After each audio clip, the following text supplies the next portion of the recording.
now, miss. Let's keep moving.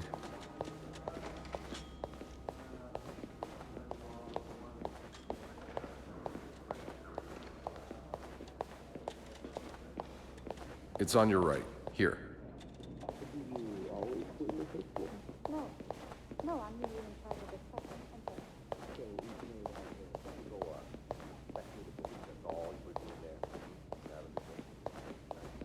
Here we are.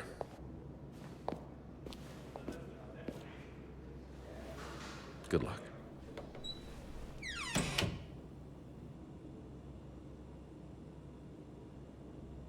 She's all yours, sir. Sophie Roy, I'm Detective Maurice Tremblay. Let's see. 21 years old, working at the Clarendon for over a year. Husband? I'm sorry? Are you married? No, not yet. I live with my mother. She's sick, so I have to take care of her. No father. No. It's always just been me and my mom. All right, Miss Roy. I need you to tell me everything that happened, starting with this morning. Au parc La Fontaine, les filles s'en vont et s'y promènent au bras des garçons. Tu les entraînes au cœur des buissons où elles étrennent l'amour en saison. Tu les enchaînes dans un tourbillon de vrais poèmes, car dans les frissons naissent toujours les plus belles chansons d'amour. Au clair de la fontaine, j'ai vu dans tes yeux mille couleurs. Quand la claire fontaine s'amusait au jeu de nos deux cœurs. Vacuuming's done. Now just a bit of tidying up and I can go on break.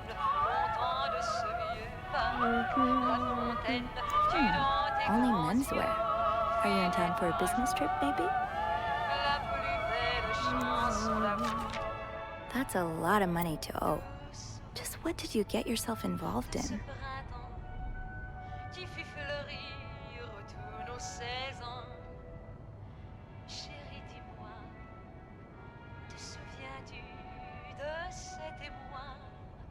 Naissant dans nos âmes ingénues.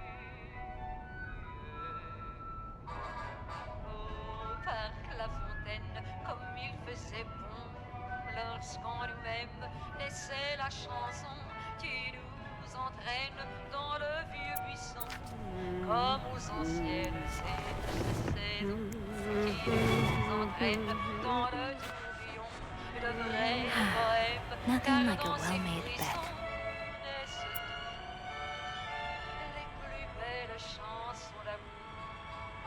La vie qui nous mène sous les vieux rameaux du temps passé. Dans nos âmes ramène les tendres échos de ces années.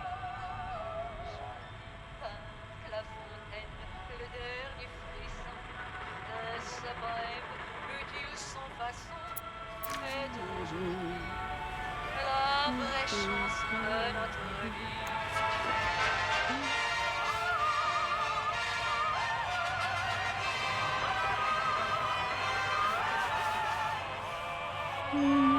Good enough.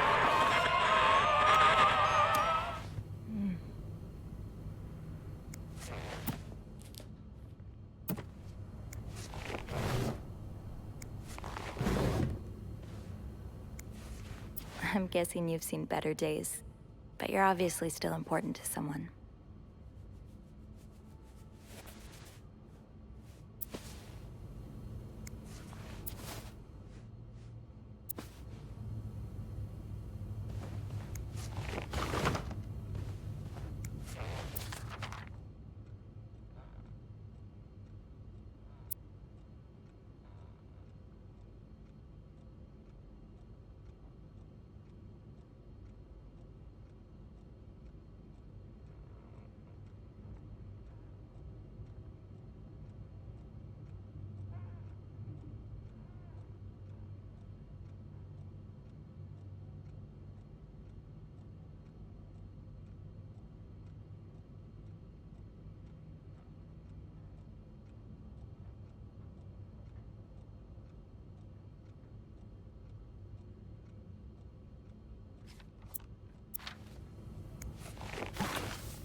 You brought your own mug?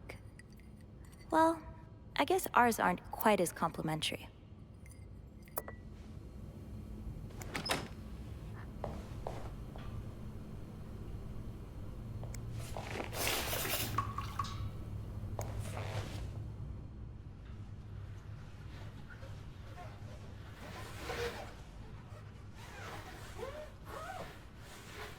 And voila. Good as new.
Have you heard about that nut house they want to build next door?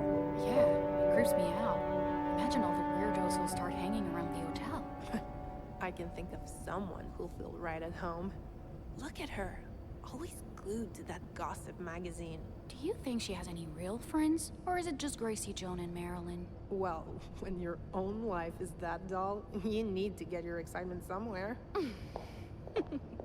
Oh, did you see Rebecca come in this morning? She was wearing the same clothes. Now, don't you think you're overreacting? This is exactly the kind of behavior Linda warned me about. She's doing everything she can to break us apart. Sophie speaking. Hey, it's Beth. Do you think you could come up real quick? Sure. I'll be right there.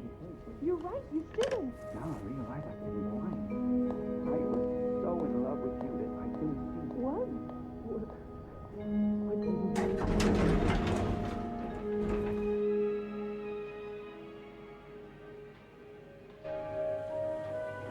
Let's see what Beth wanted to talk about. Now's not the time to pick up smoking, Sophie. Tempting, but every penny adds up, Sophie.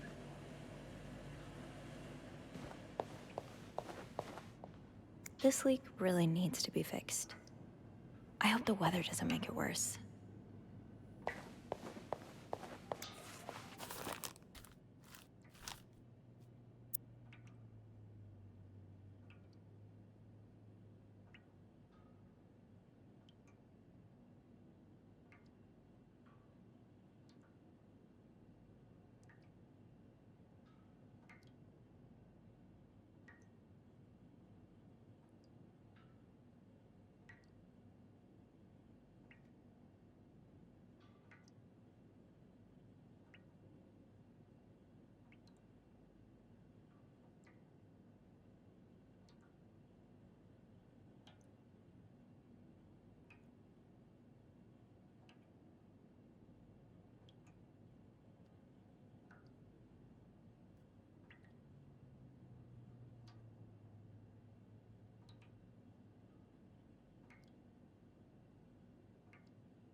Poor Nicole. No one should be stuck cleaning up the reception hall after a ball, even if they did draw the short straw.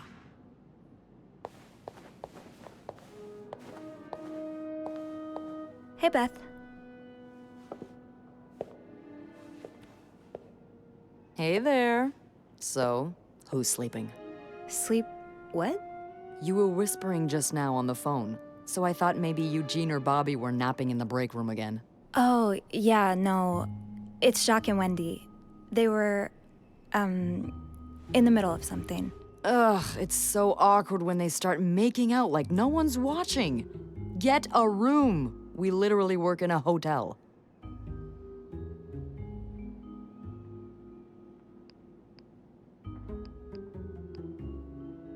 Oh, I try not to pay attention to them. I just find the sucking noises hard to ignore, you know? But that won't be an issue today, of course. Every sound is being drowned out by the phone's constant ringing. Because of the storm? You have no idea. You're the only person I've talked to today that hasn't mentioned the blizzard. I mean, until now. Oh, sorry. It's all right. I guess I'm just looking for something else to talk about. Anything else. Well, I do have some gossip about Jacques and Wendy. How dare you not lead with that? What's going on? When you called, I wasn't whispering because they were making out. They were fighting.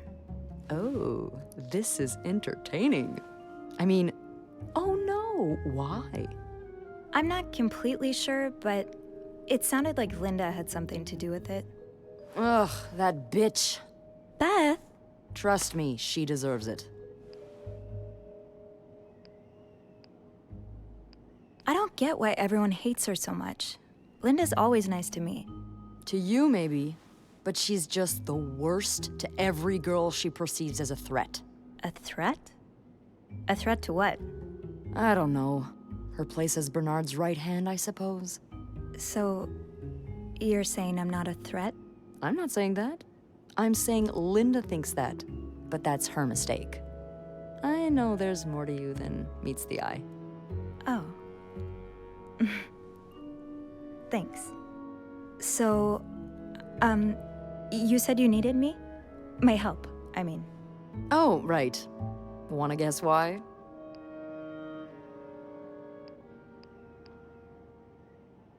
I'm guessing there's something I have to clean? Obviously. But what is it? Did a kid throw up again? God, no. Did that happen recently? Yeah, last week. I can still smell it. Feel it, too. While I was cleaning, some of it got... I'm gonna stop you right there. Keep talking and you'll be cleaning up after me, too. Oh. Sorry. Yeah, no, you'll be glad to know it's nothing gross this time. A nice gentleman decided it was time to redesign the lobby and helped us by knocking over that vase on his way out of the hotel. That's it? I would do it myself, but the last time I tried to leave the front desk, Bernard emerged from his lair to scold me about procedures and whatnot. Well, we can't have the beauty of the Clarington Hotel take absence from her throne, can we? Oh, the people would riot. Bernard especially. Bernard's hardly the people. Anyway, I have to get back to work. There's a mop in the supply closet next to Bernard's office, I think. Thanks. I'll see you around.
Okay, let's get that mop from the supply closet.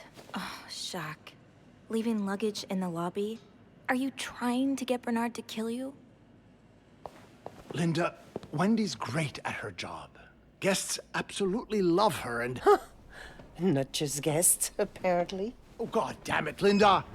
I only like her because guests like her. Making sure guests are happy is my job, after all. You don't seem to care whether I'm happy.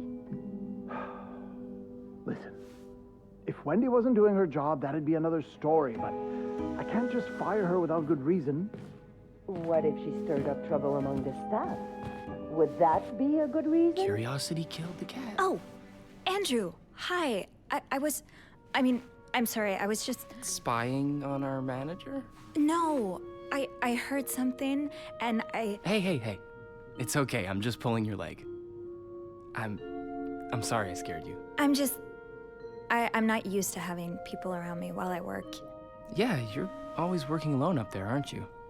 I actually think it's the first time I've seen you down in the lobby. Don't tell me you've been sent to clean up after the Valentine's Day ball.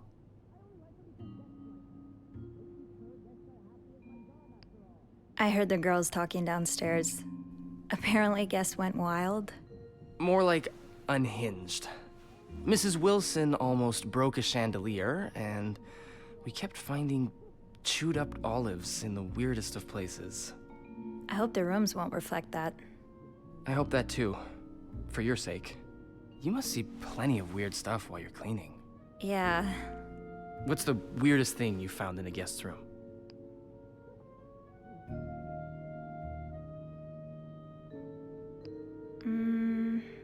A few months ago, I found stacks of pennies in a room's toilet.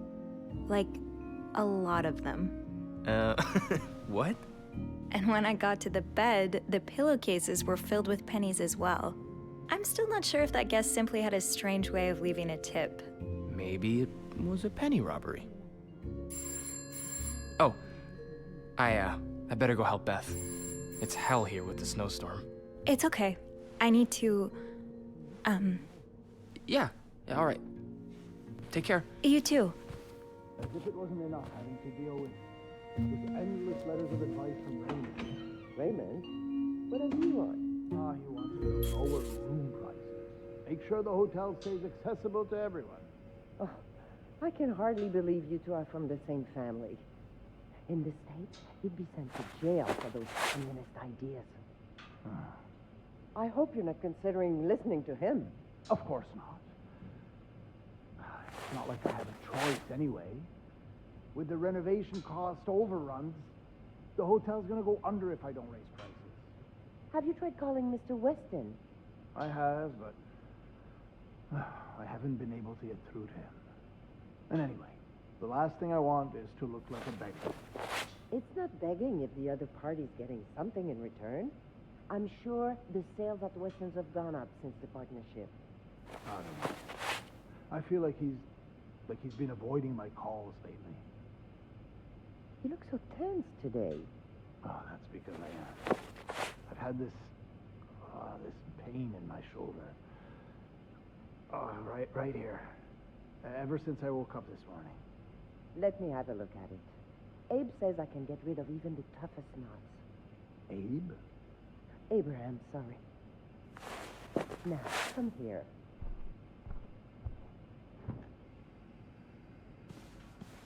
Is that good?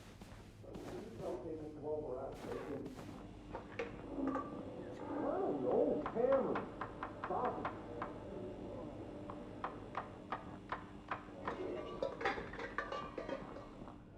it. Bobby made it very clear he doesn't like anyone walking into his kitchen uninvited.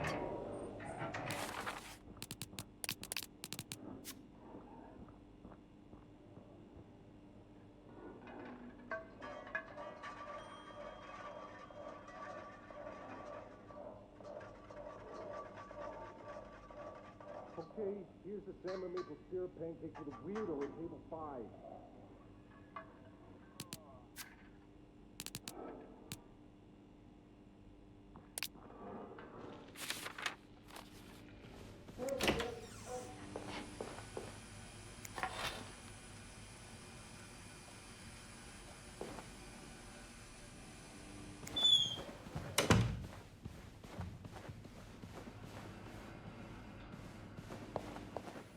I'm really sorry about that. I'll have a word with our kitchen staff to make sure it doesn't happen again.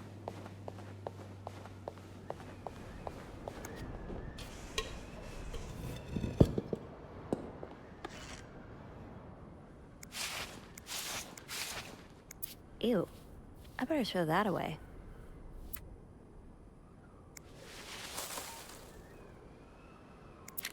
A film roll? The guest must have dropped it when he knocked over the vase. Probably should return it to him.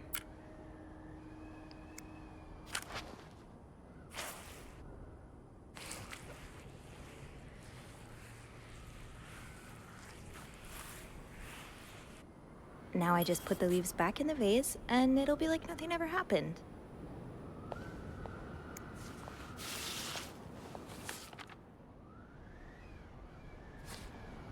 Maybe Beth remembers who knocked over the vase?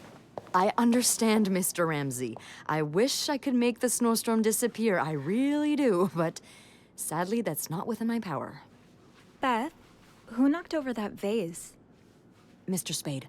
Mr. Spade? Well, I can check with the airport and let you know when flights resume. Until then... Yes, I know. You've said that already. But... no, that's very unlikely. So, which room are you staying in, Mr. Spade? Well, you're welcome to speak to my manager if you'd like. I'm sure he'll be thrilled to talk to you.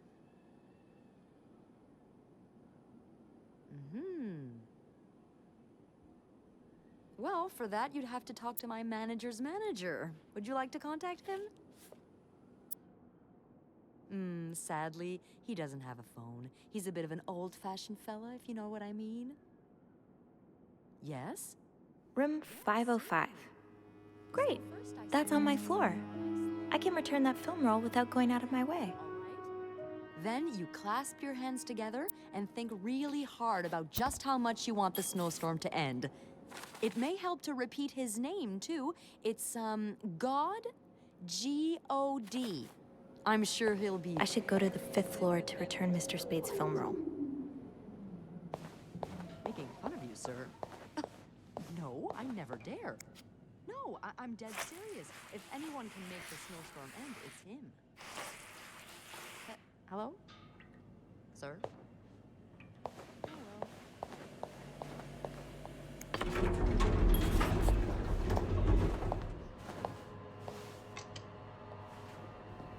Hold it, please. Phew, made it. Thanks. You're welcome. Was it you who cleaned the puddle by the restrooms? Was I not supposed to? Well, Eugene asked us not to touch anything until he's repaired the leak, but it's probably safer this way. Someone could have slipped on it. Which floor? Oh, 6th. Thanks. What's the big rush? I need to bring this to our VIP guest, the one who rented the entire floor. Oh, is it that British man I keep hearing about?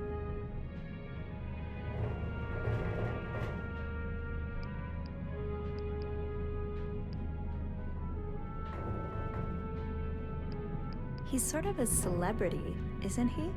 He sure acts like one. I wouldn't want to be that poor assistant he keeps shouting at. I wish I was assigned to clean his room. Can you imagine the weird things I'd find? Be careful what you wish for. I wouldn't be surprised if the man kept a few skeletons in his closet. Can't you tell me who he is? I've never actually met him. I always talk to his assistant. Only Bernard knows his identity.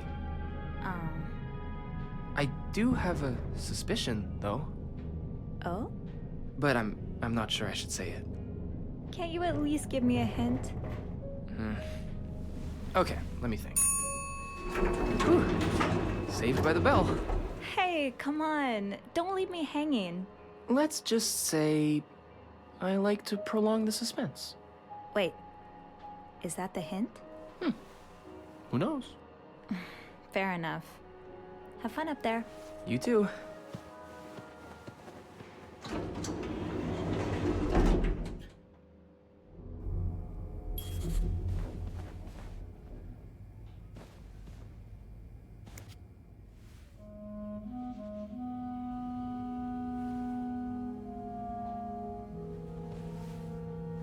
Mr. Spade?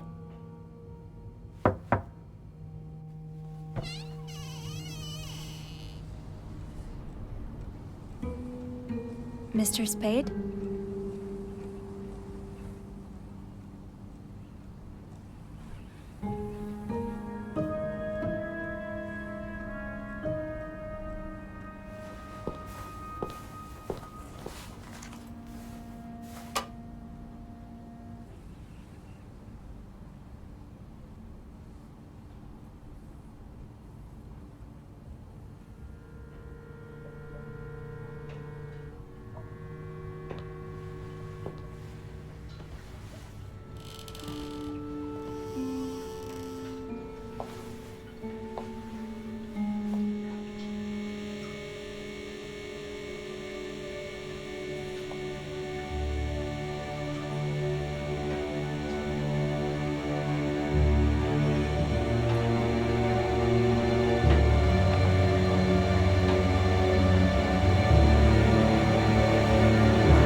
What is this?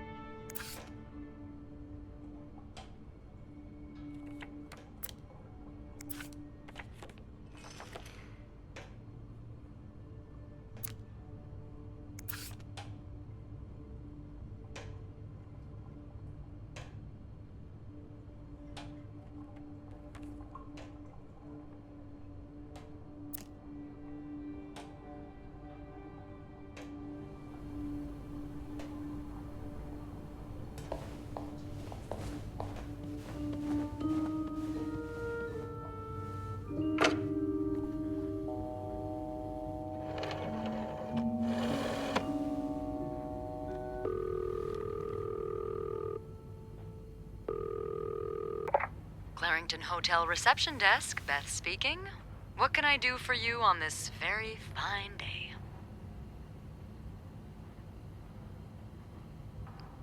Beth, I need your help. Sophie? What's going on? I think Mr. Spade's stalking me while I work. Really? I knew it! You did? I mean, I knew there was something fishy about him. He just has creep written all over his face, you know? How did you find out?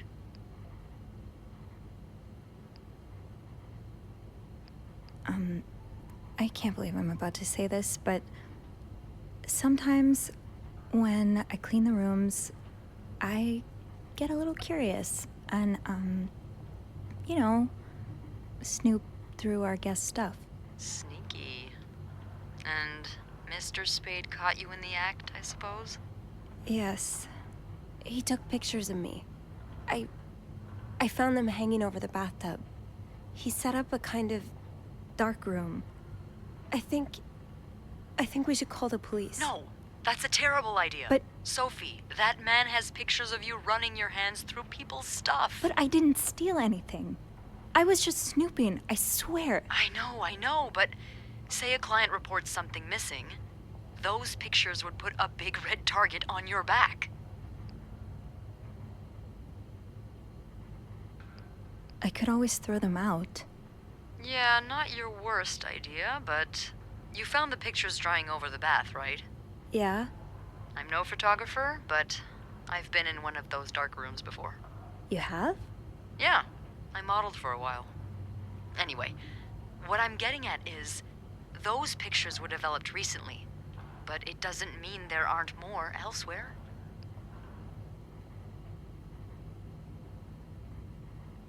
You want me to keep digging around?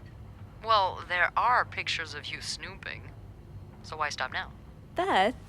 Oh, loosen up a little. No one's dead. Any idea where I should start then? Well, now that I think about it, I'm pretty sure I remember Mr. Spade asking for the combination to his room's safe. I bet you anything there'll be more pictures in there. Maybe, but I don't have the code. Give me a minute.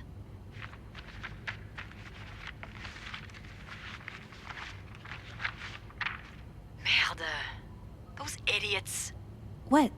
I can't find the combination list. The night staff's probably lost it again. Anyway, we always ask that clients write down their code somewhere so they don't have to call reception a dozen times. Maybe you can have a look around the room, and I call you if Mr. Creep comes back. You know, so you can get out of there in time. Okay. Yeah. Thank you. Oh, it's nothing. Oh, and Beth? Mm-hmm. Please keep this between us. Of course.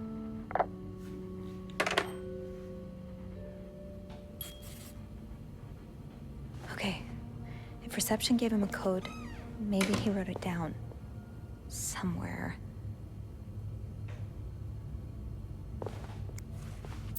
I'd forget my own head if I didn't write everything down. I guess we have that in common.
I should bring that back to my cart.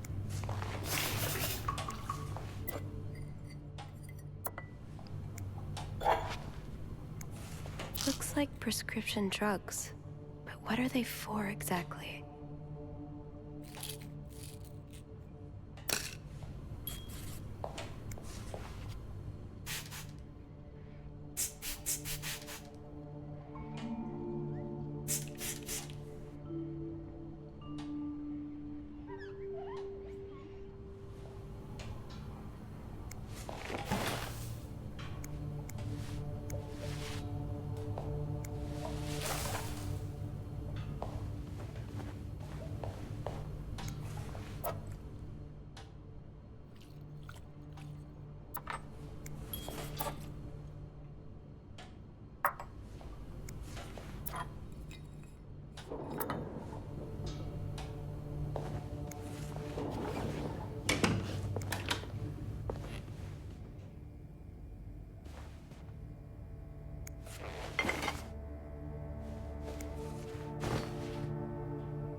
Let's put those on the bathroom shelf.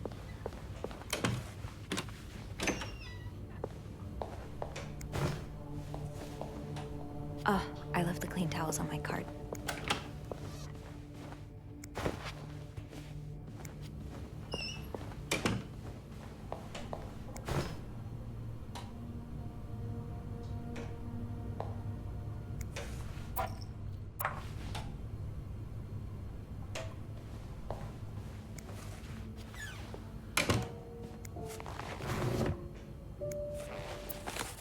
That's rough.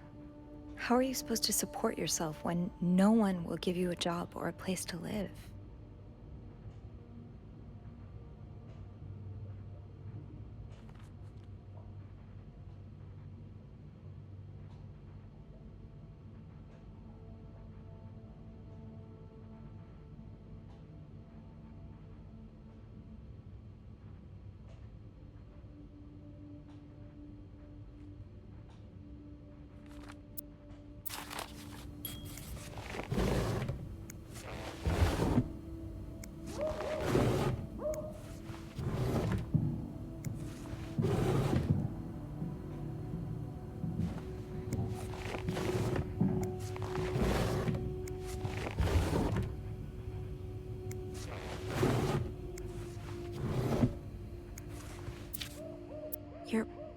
pawning off your possessions?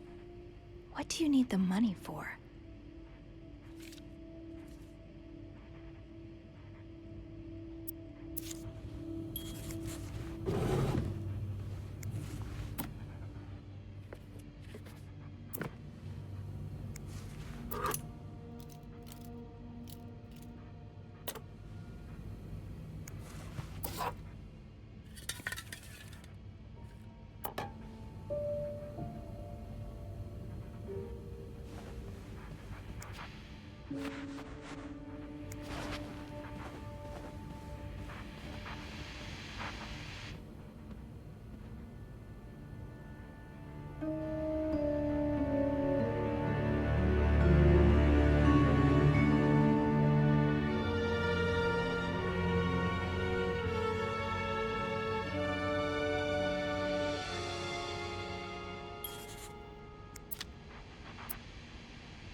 The oratory. I just went there for the first time and... God, it's been years, hasn't it?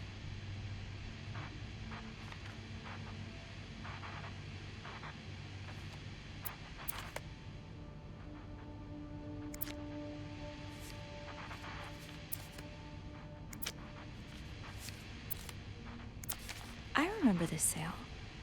I picked up that new winter jacket for Mom.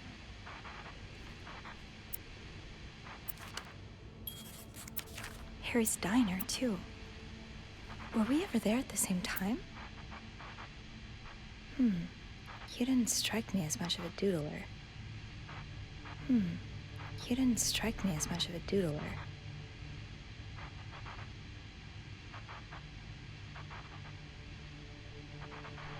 What's that supposed to be? A 7?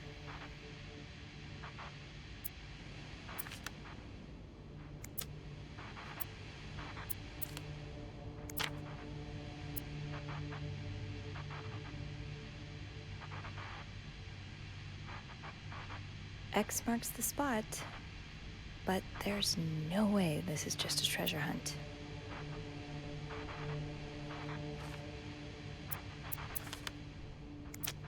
Beaver Lake? That's where I took Mom skating last month. Why is this up here? These look like numbers. Sort of. These look like numbers. Sort of.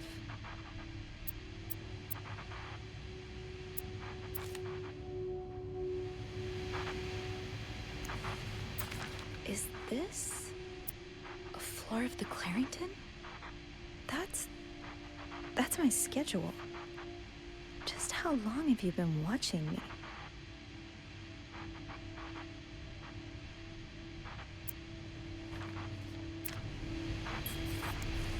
Morgan.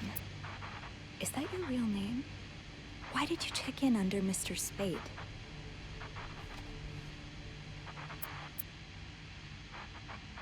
Lindsay, did something happen between the two of you before she died? Lindsay, did something happen between the two of you before she died?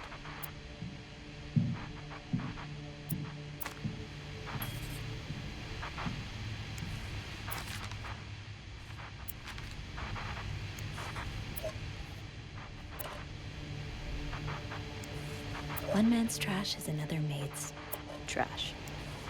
Something tells me you won't be missing this. I hope you aren't eating those beans.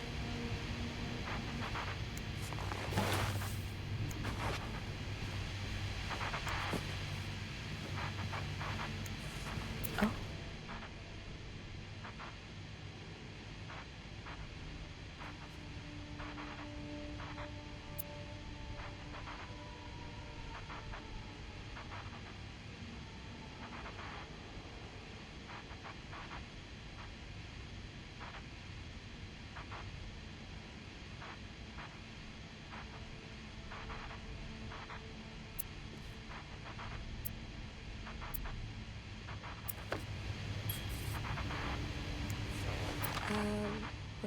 request to move to 507.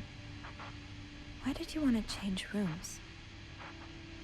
Yeah, no surprise Bernard denied the request. Mrs. Beaumont's been here so long, we could probably just put her name on the door at this point. Who knew Bernard could be nice?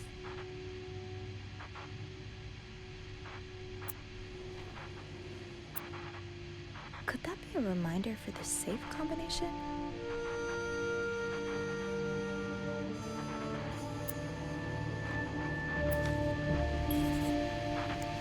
The storm must be getting worse.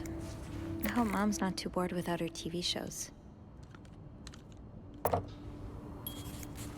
What do we have here?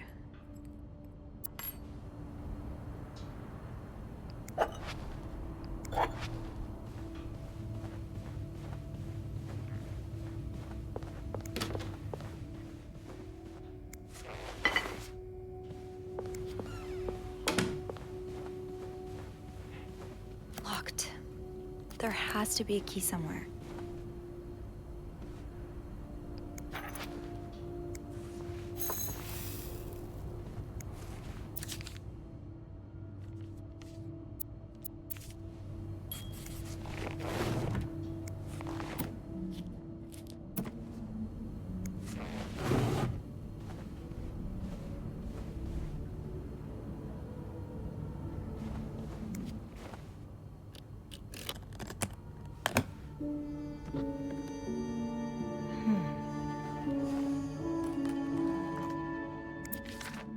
You spent 10 years in a psychiatric hospital.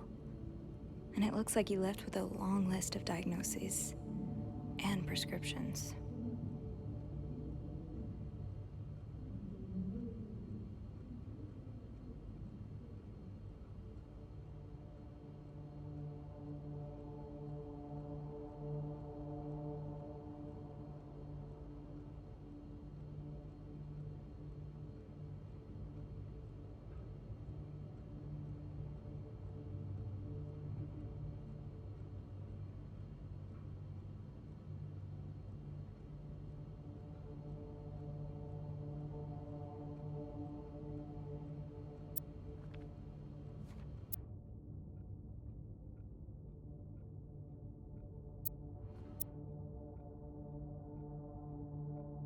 Date of discharge, 1957.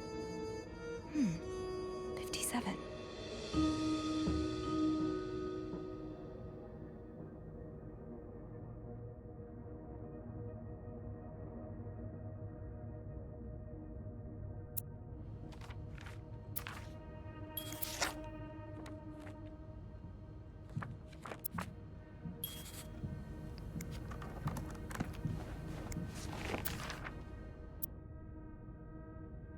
Could that be a reminder for the safe combination? I need to find some clues to decipher that code reminder. 34 Summer Street. Lindsay's address.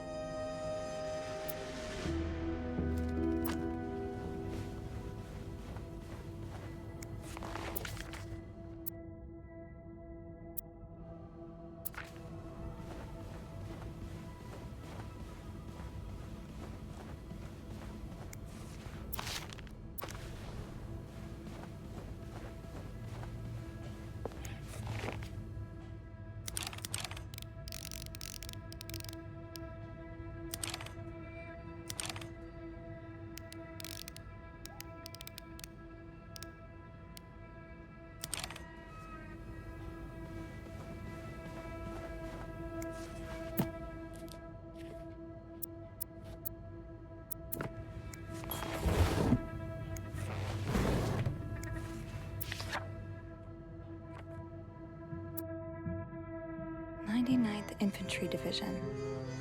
99.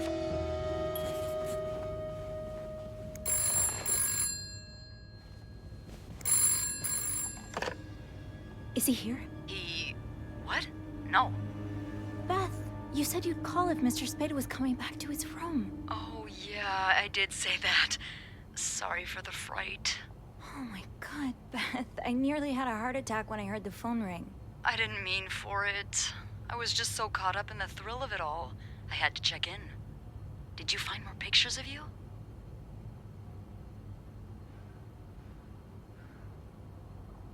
No, I haven't. But I did find something else. Yeah? He's got a kind of yarn map of Montreal on the wall. A yarn map? And where does it lead to? Lots of places. Most of them I've visited recently. Merde. What's the deal with this guy?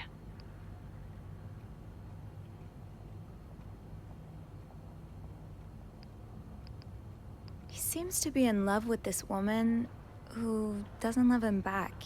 You mean you? No, someone else.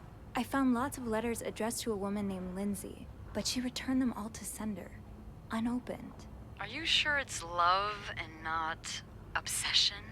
Maybe he stalked her like he's stalking you. I don't know. Whatever it is, I find it strange she didn't open the letters before sending them back. I would have had a look at them first. Of course you would have. So, is that all you found then?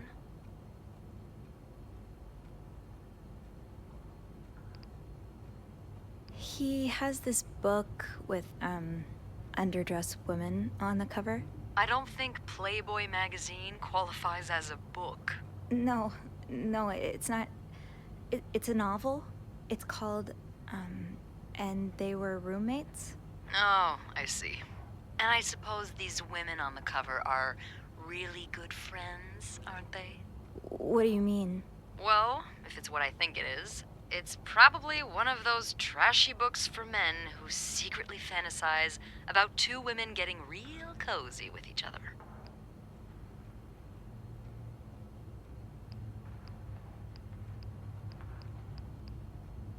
Have you ever read one? Yes, they're awful. I thought Andrew was the book expert. Oh, he definitely is an expert on everything you'll find in a nice little bookstore. As for me, I'm more the every weird thing you'll find at a train station expert. Did you find anything else on Mr. Spade? I think he may be using an alias. I found some evidence that points to his real name being Paul Morgan. Well, he's certainly not the first man to check into a hotel under a fake name. Is it really common practice? It is, when the man in question is married, but the woman accompanying him isn't. Or at least, not to him. Considering the state of his room, I doubt Mr. Morgan was expecting any visitors. Did you find anything else? I'll know more once I open the safe. Oh, so you found the combination?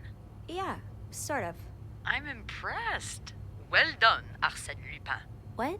Never mind. Don't let me keep you. Okay, I'll call you back. Yeah, you better. I won't call again unless Mr. Morgan returns. For real this time. All right, thanks.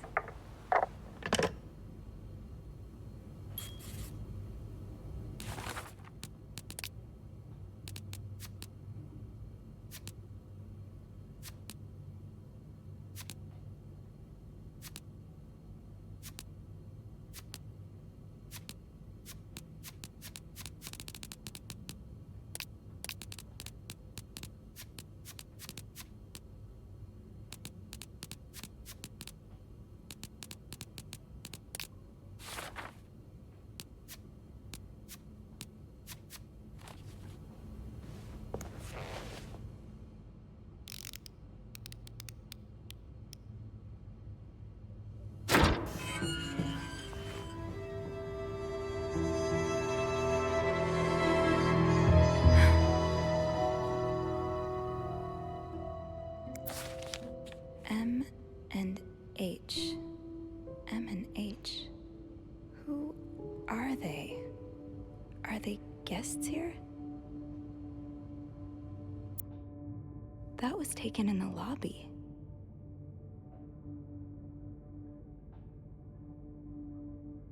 That was taken in the lobby.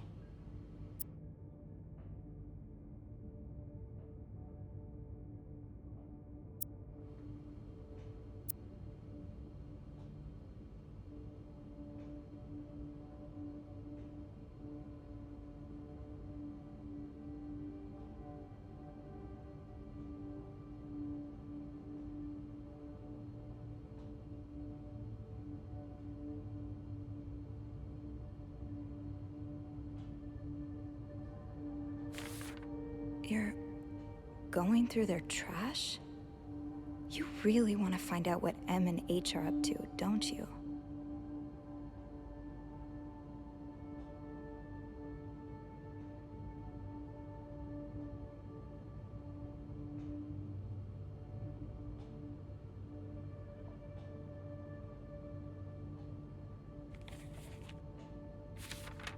Why are you following them? And who's sneaking out at night? So many questions.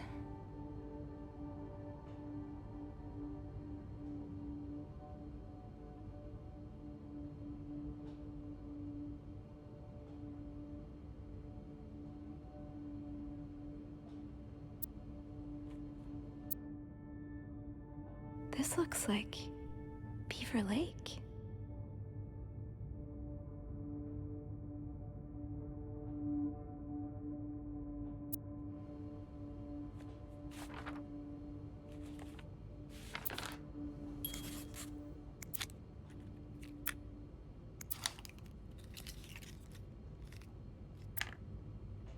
Okay, Sophie, you should probably put this down. Now.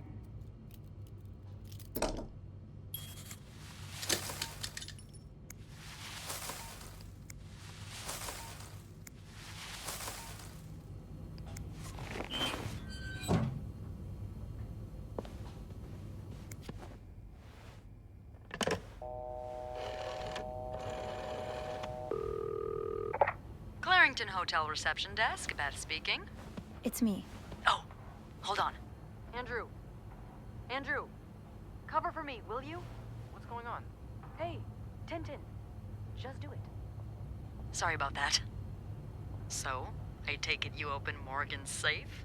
What was in it? A journal. His journal? Does he say why he's stalking you? No, but it seems he's stalking 2 other people as well. Oh, who are they? They're guests. I don't know their names, though. I was hoping you could find them in the logbook. Well, Snoopy, although it may seem like it, I'm not actually clairvoyant, so I'll need something to narrow the search. Do you know anything about them? Mr. Morgan refers to them as H and M. Well, that could mean a lot of things. It could be their initials, or, I don't know, husband and mistress. Oh, I hadn't thought of that. Yeah, I'll need a little more to go on. From what I can gather, it seems they're together. Okay, so they must be staying in the same room. Do we have a lot of couples at the moment? Well, yes. It was Valentine's Day last Friday, remember? Oh. Oh, indeed. Would you look at that? There's a couple staying in room 509, Hector and Marcella Cruz. Hector and Marcella. H and M. Yeah, that's what I'm thinking.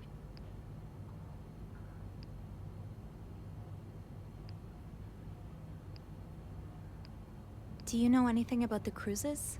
Well, I saw them come in and out of the hotel a few times. Called a taxi for them once. The missus does the smiling and the other frowns a lot. Nothing to write home about. Do you have room 509 on your to-do list by any chance? I do, actually. Then maybe you go clean it and have a little look-see? Yeah, nothing unusual here. Just a maid cleaning a room. That's my girl. I'll call you if I find anything. Just be careful, okay? I will. I promise.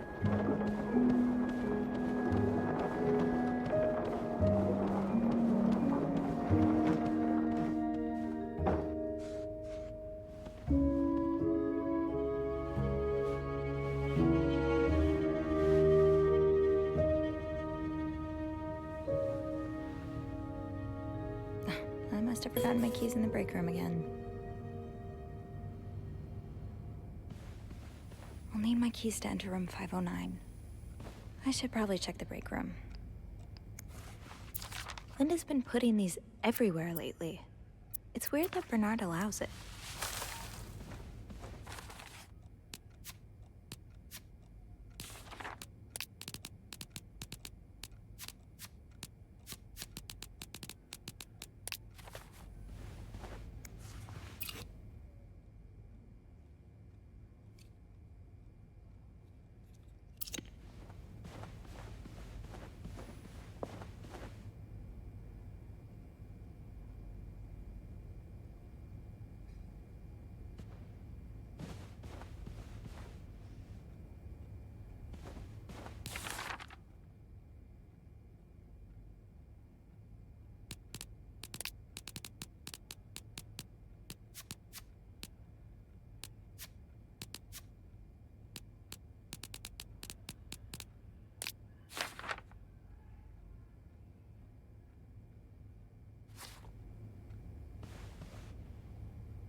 Okay, Sophie, back to the basement.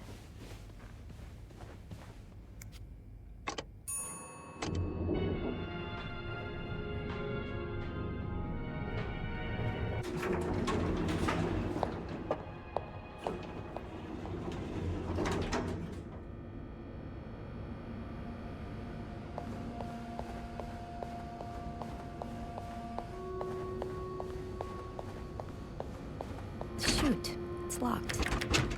I guess I'll have to get Linda's master key instead. I've never seen two people more suited for each other. I hope they work things out. They need to. Linda usually leaves a master key in the women's locker room.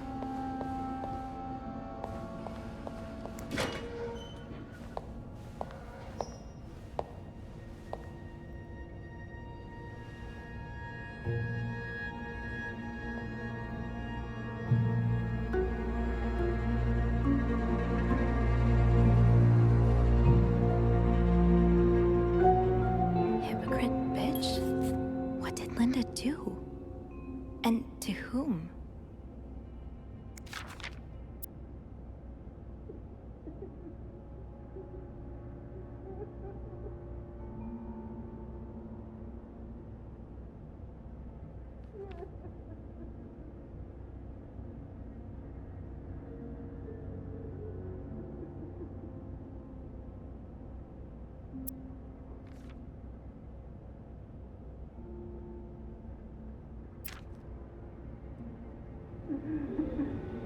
That'll do. I'll just have to make sure I don't forget to return it.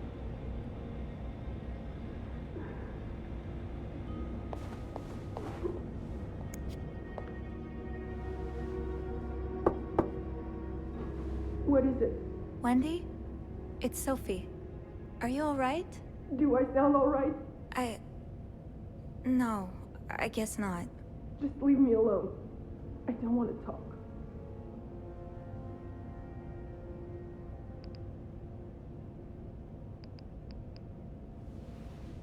I don't mean to disturb you, but did you see who wrote that message on Linda's door? What? The lipstick message. Do you know who wrote it? I have no idea what you're talking about. Please, Sophie, just go. All right. Okay.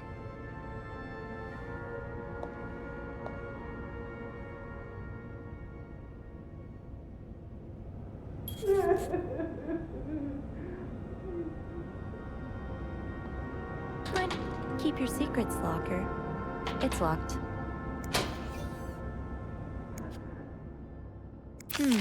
Being recognized for doing a good job. That feeling never gets old.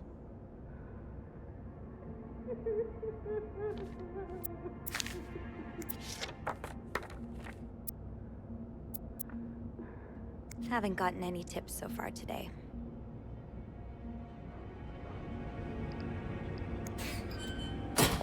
Open sesame? Nope, no luck. Fine, keep your secrets, locker. Off limits.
It's locked.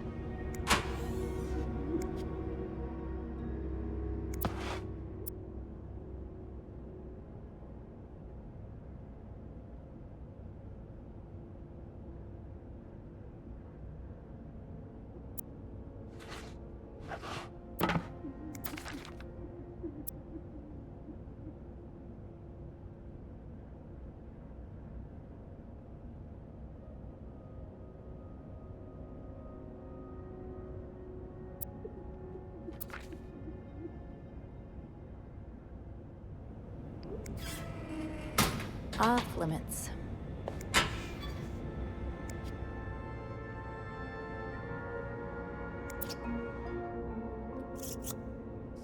This shade of red, it matches the message on the door.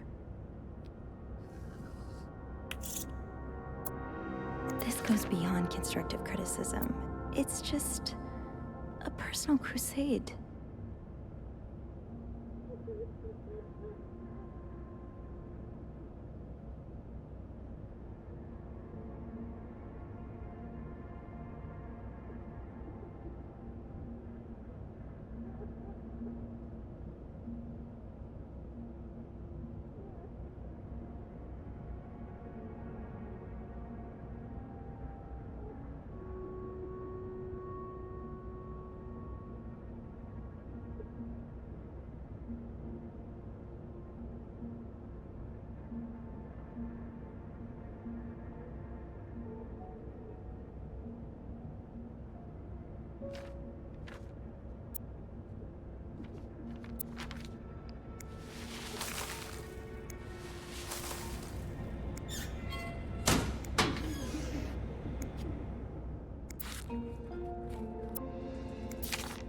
Yvette's and Susan's favorite activity, talking behind other people's backs.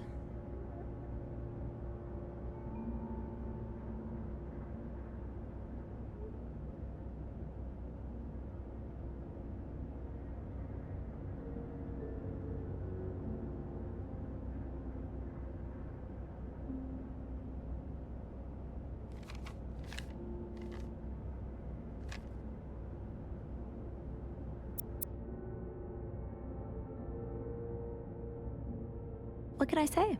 It was a very nice mixer. What could I say? It was a very nice mixer. From best friends to this, they've really burnt that bridge to a crisp.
Tempting, but every penny adds up, Sophie.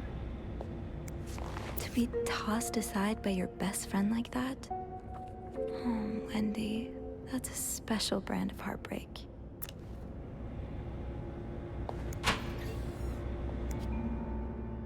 I wish I understood you better, Yvette.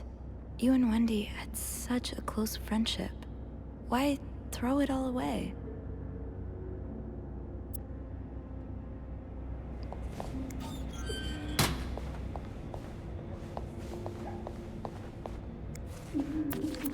Mrs. Beaumont seemed perfectly nice to me.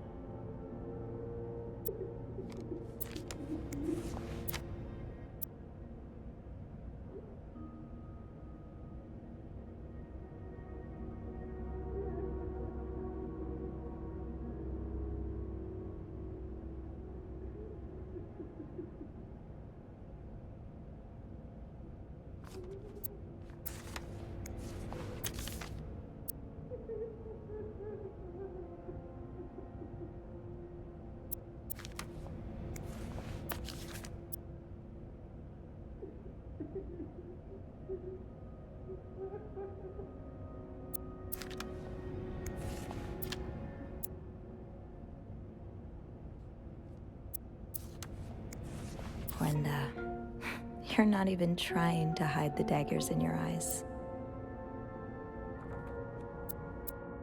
Wendy definitely deserved this, but the next one is mine.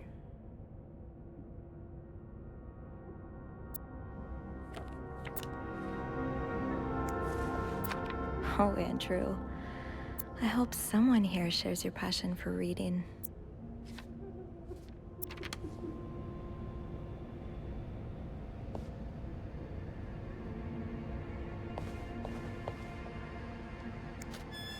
Did I remember to punch in this morning?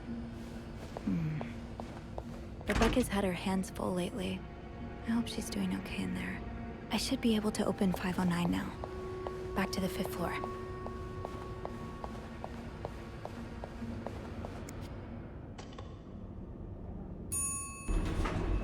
Hey, you. Oh, hey, Bev. On break already? Sadly, no. I have an express delivery to make to the 6th floor. Isn't that Jacques or Andrew's job? Well, they're both busy, so... What about you? I thought you'd be in 509. I'm heading up now.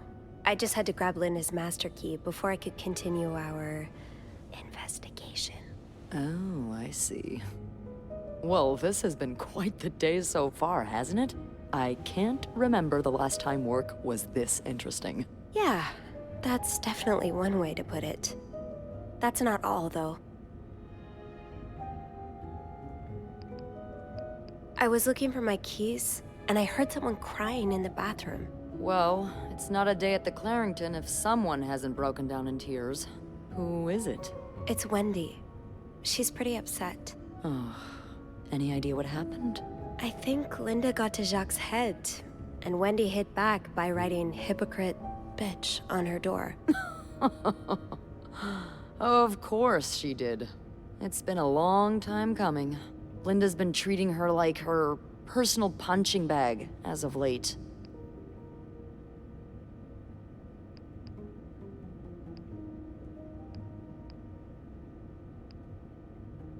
Yeah, Linda's been pretty bad to Wendy. I'm not surprised she snapped. Remember that day when Wendy came to work with that gorgeous perm? The staff, the clients, everyone complimented her. Then Linda came along and sent her right back home to straighten it out because her cosmetic choices were distracting the clientele. Ugh. I'm not trying to excuse her behavior, but I think Linda's under a lot of pressure right now. It can't be easy, managing so many people with Bernard breathing down your neck. You know, I don't know how you do it, Sophie.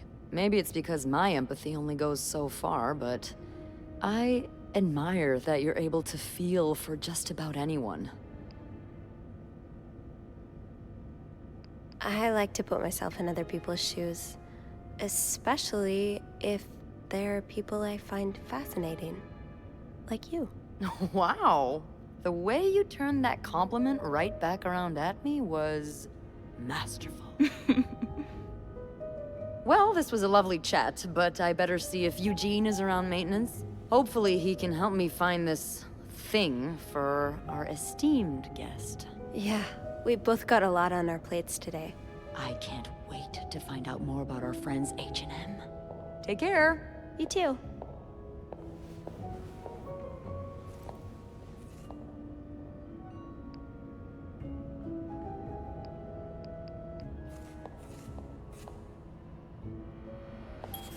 It's locked. Opens. People don't usually leave these unlocked.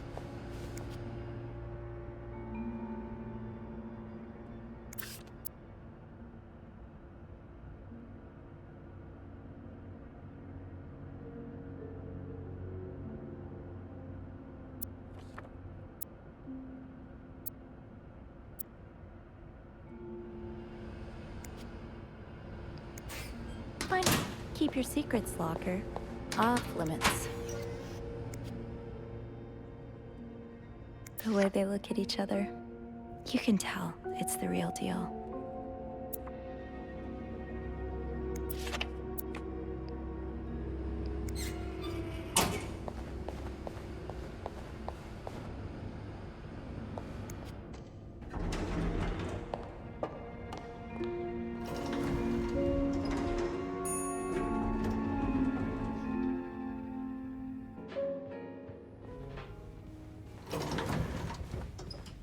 getting it. Oh, I do have 506 next on my list. Should I pop in before checking out 509? Oh boy, someone's been living it up. I bet I'll find the answers about Mr. Morgan's stalking in room 509.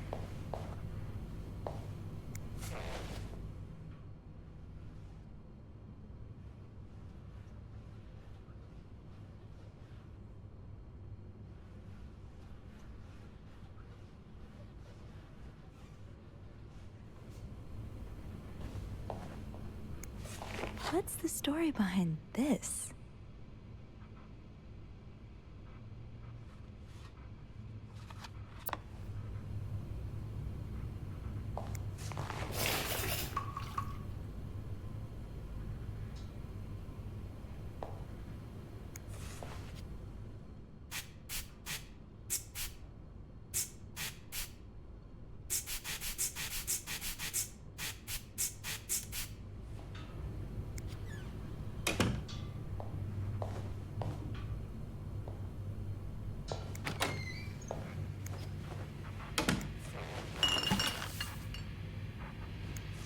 Another fan of The Gossiper. I never did finish that article from this morning. That feels like so long ago now.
Not exactly a cherished gift, if you just left it behind like this.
Looks like someone had quite the shopping spree.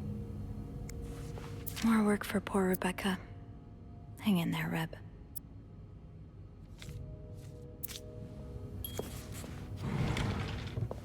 No combination, no entry.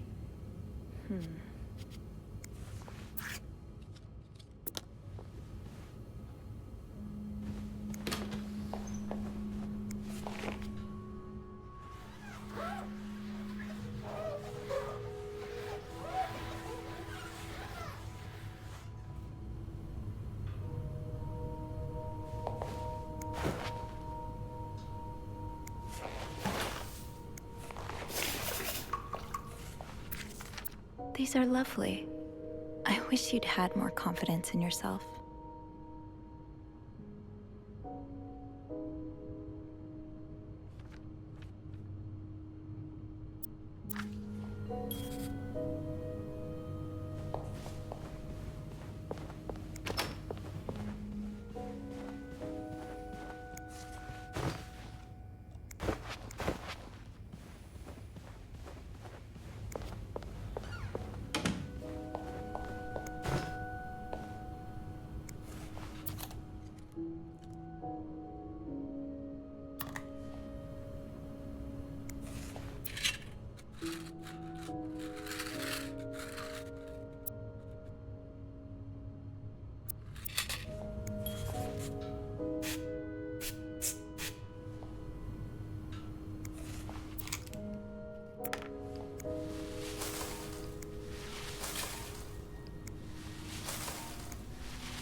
Looks like someone tore that note apart, but I'm missing some pieces.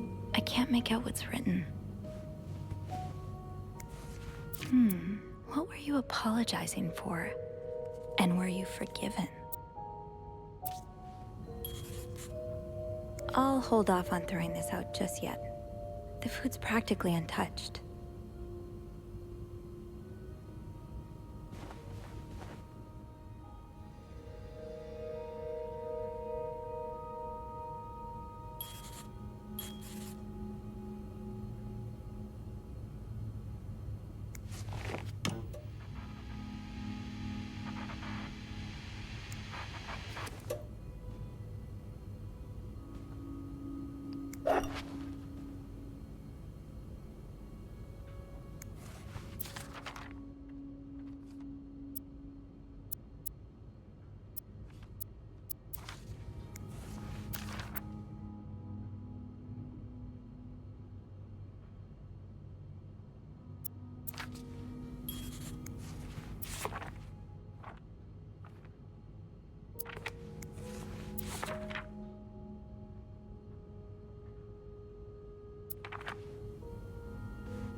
SW.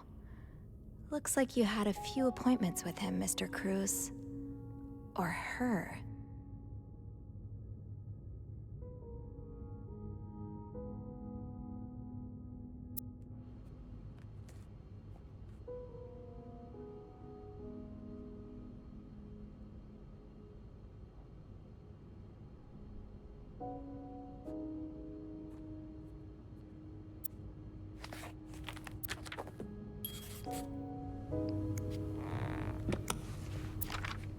This person looking for you back in Texas, was he really just a coworker?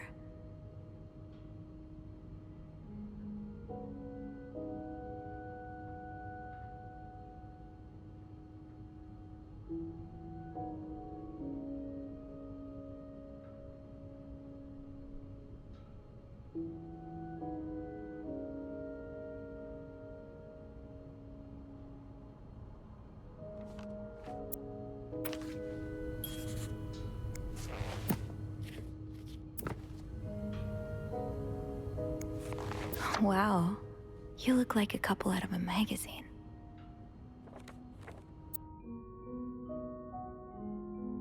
These pearls, they look absolutely gorgeous on you. Though, I bet you could make anything look good.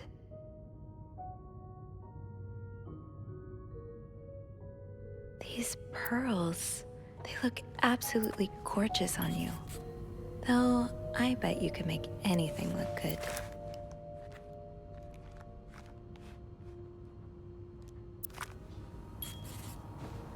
Someone's been sleeping here. I should leave it as it is.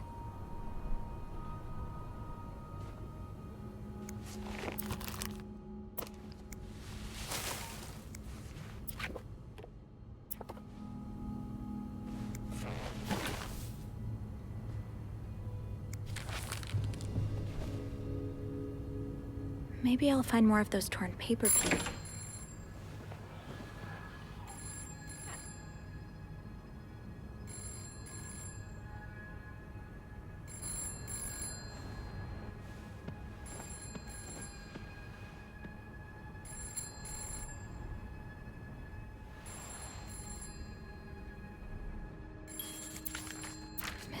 Cruz got her personal information stolen.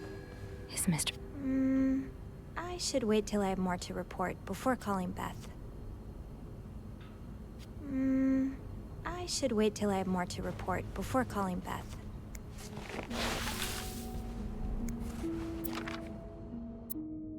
Who could blame you for seeking help? I'd do the same in your shoes.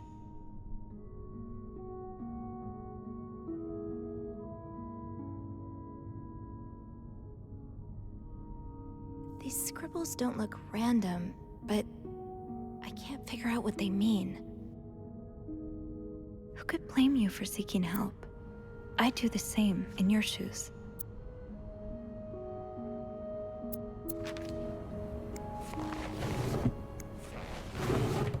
Locked. It looks like the code is made up of 4 letters.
It's some kind of code.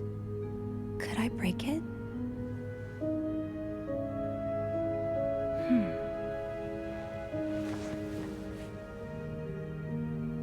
I should keep an eye out for those symbols.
Definitely seen those symbols on some of the things in this room.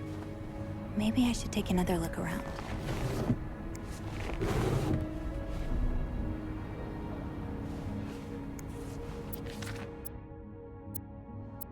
Oh, these symbols match some of the ones on the torn message. That's one of the symbols.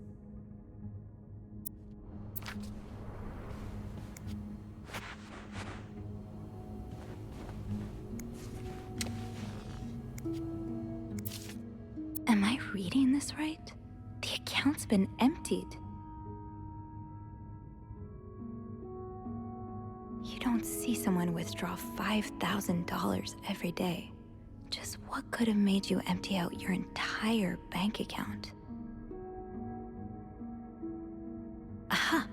I'll have to remember these. Aha! I'll have to remember these.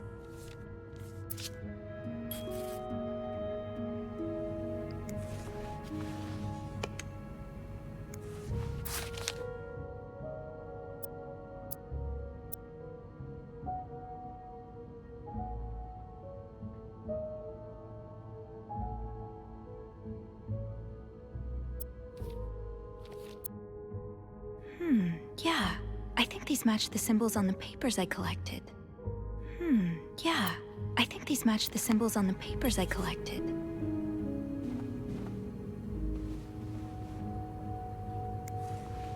This looks right up Andrew's alley. I wonder if he's read this one.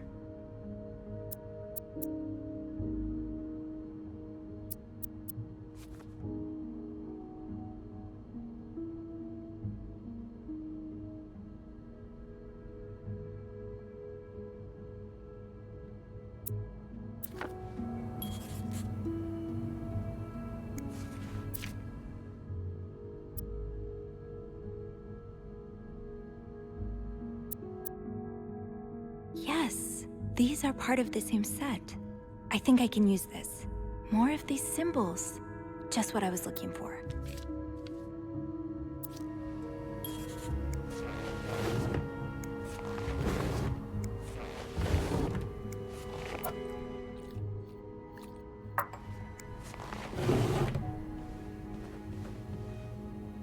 Locked. It looks like the code is made up of 4 letters.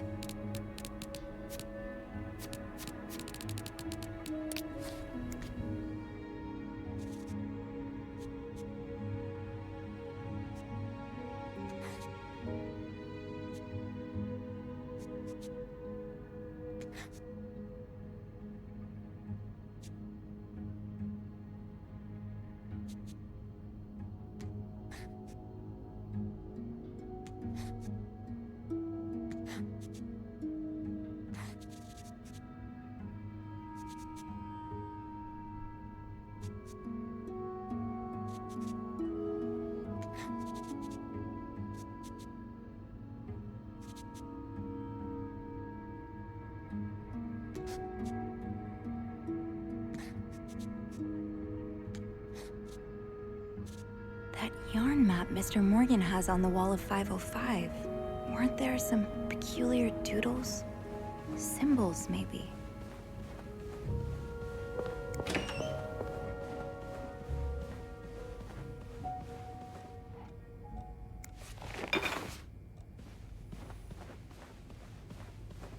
I should keep an eye out for those symbols.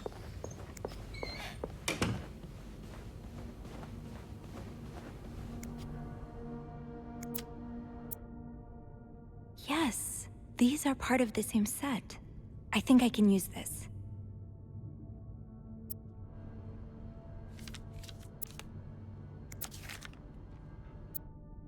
More of these symbols. Just what I was looking for. That's one of the symbols.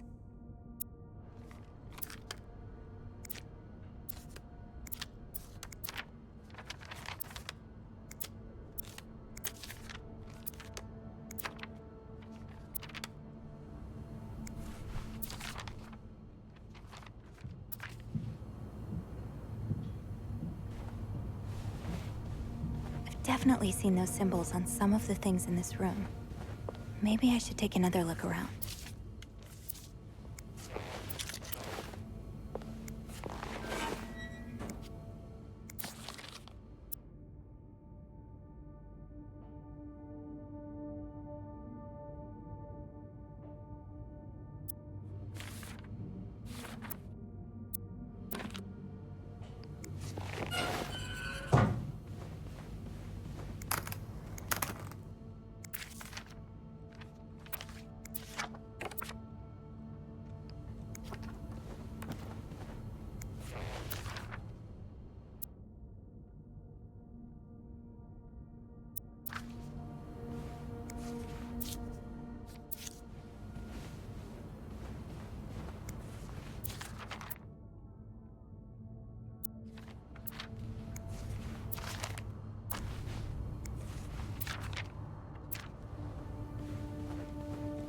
I should keep an eye out for those symbols.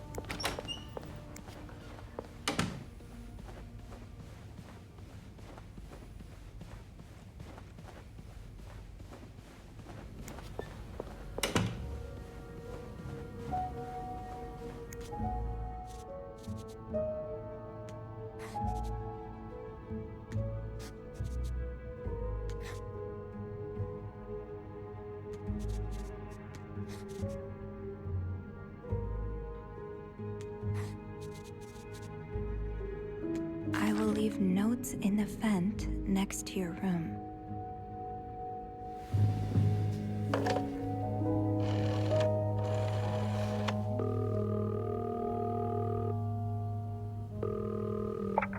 Clarington Hotel reception desk, Beth speaking. Hey, Beth. It's me. Hey, so how did the snooping go? Find anything? I did. I found a message written in strange symbols. A kind of secret code. A secret code? Well, spill the beans. What did it say? I will leave notes in the vent next to your room. In the vent? Who the hell does that? I don't know, but whoever the message was intended for went through a lot of trouble to hide it. It was torn in 12 pieces and scattered in 3 different trash cans. So the Cruzes are keeping secrets from each other. Do you think one of them's having an affair? Well, that's possible. It's quite obvious they're having marital problems. What makes you say that? I found an apology note, neatly folded next to a room service tray. I think Mr. Cruz wrote it. It doesn't mean he's cheating on her, though. Maybe he forgot their anniversary, or something like that. I know I'm really bad with dates. Is that all you've got? I'm pretty sure the husband was sentenced to sleeping in the living room.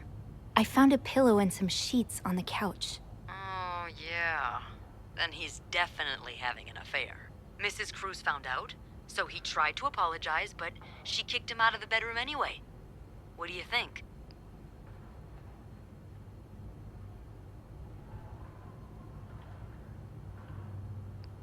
Mrs. Cruz could be the one having the affair. I found a bank statement from a secret account of hers. A secret account? Well, that's my guess. It's in her own name and hidden in her jewelry box. But how could she open her own account or withdraw money from it without her good old husband's approval? I don't know. Maybe she had help from a friend? Or a lover. Oh. And that's not all. The account was emptied about a week ago. A withdrawal of $5,000. That's no pocket change. It sure sounds like she's planning to run away. Yeah. I'll go and have a look at the vent that's mentioned in the message. Just to be sure we're on the right track. Yeah, good idea, Bean. I'm about to go on break, so if you need my help again, just ask Andrew to patch you through to the break room. All right. Enjoy your break. Oh, I will.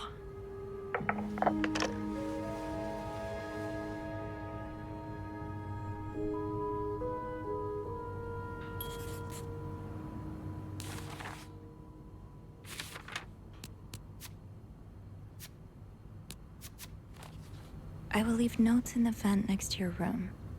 But which vent? The message said next to your room. So it has to be a vent in the corridor.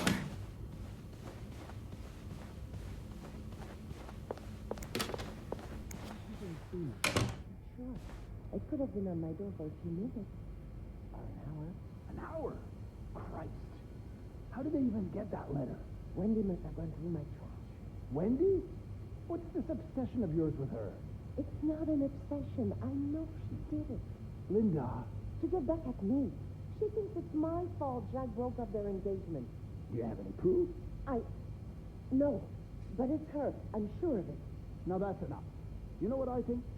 I think you wrote that message. What? Don't be absurd. Absurd? Earlier in my office, I told you I wouldn't fire Wendy without good reason. So I think you wrote that message to give me one. Well, let me tell you, I've had enough of your little game. You don't like Wendy? Fine. You won't be seeing her again. Good. It's about time you listen to me. You won't be seeing her again because you're fired. Fired? But Bernard, what about us? Us?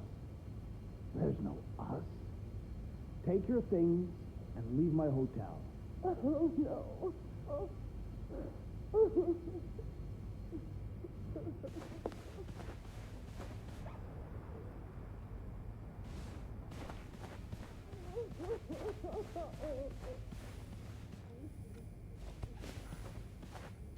No messages.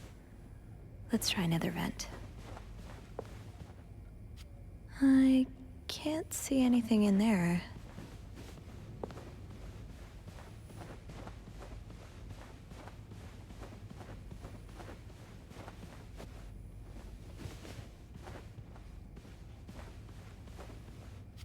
I can't see anything in there.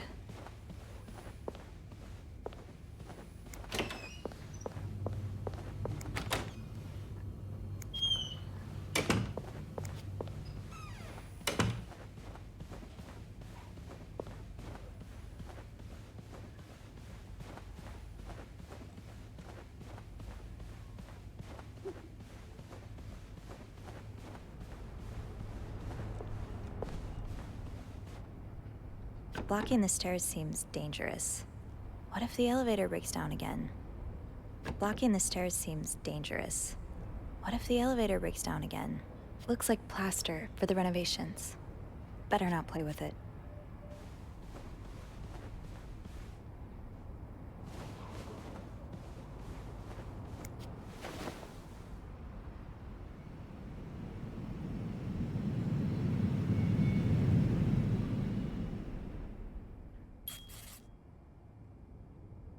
Can't open these without a screwdriver. I might be able to find a screwdriver in the janitor's closet. Oh, another one. Wendy and Chuck have really gotten around.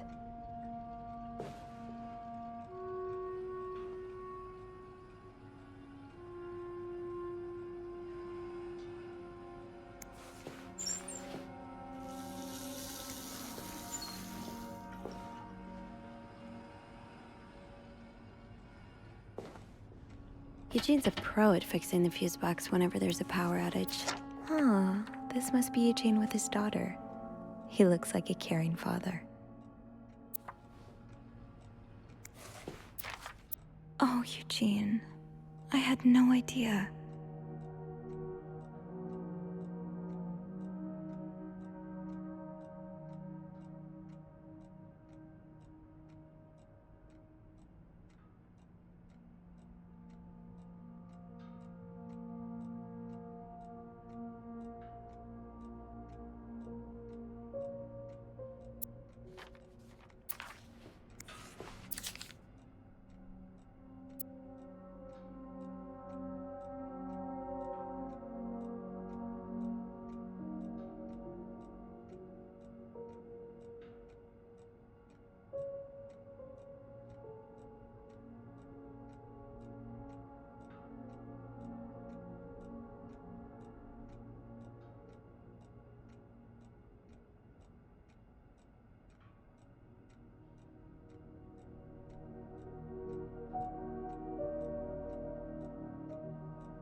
sounds like Eugene asked Bernard to stop opposing the construction of the new psychiatric hospital.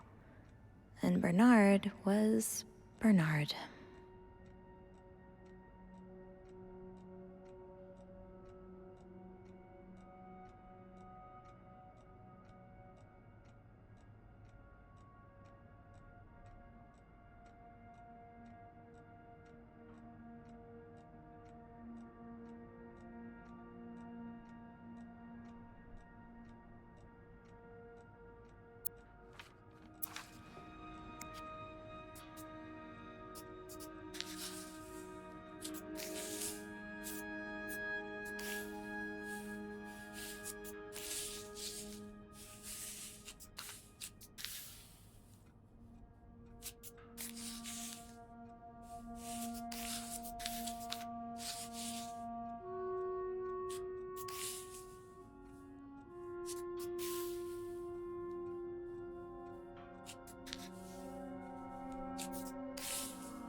Highest priority, huh?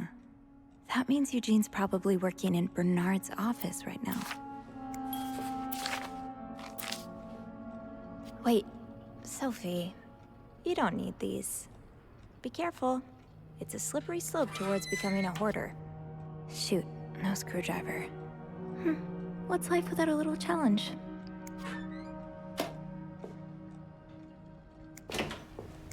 Eugene must be down in Bernard's office. I should go ask him for a screwdriver.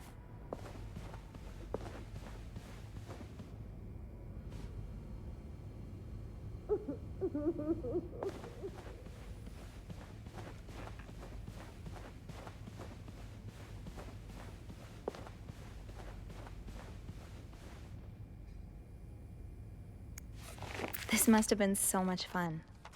Well, for the guests at least. I haven't danced since Grandma's 70th. She definitely upstaged me.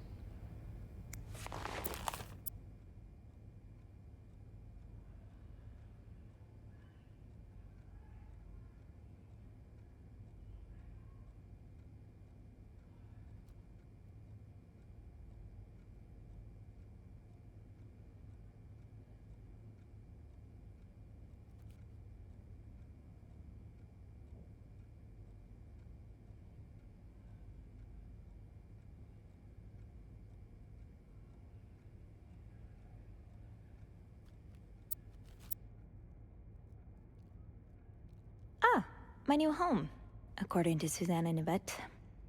This is horrible. I don't think I'll ever understand what pushes people to go so far as killing. Wouldn't be surprised if everyone's a little bit more on edge today. Bad weather has a way of doing that. I'm not sure how the children are affected by what goes on at a bar on a Friday night. But I'm no lieutenant, so...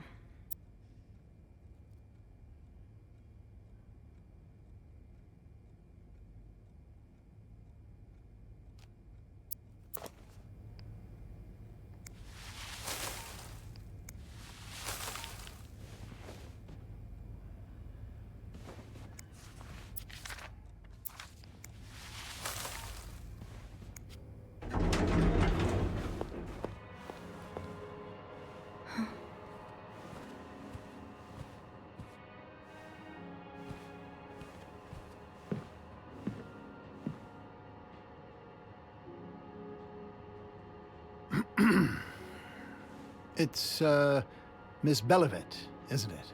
What? Oh, Roy. Oh, right.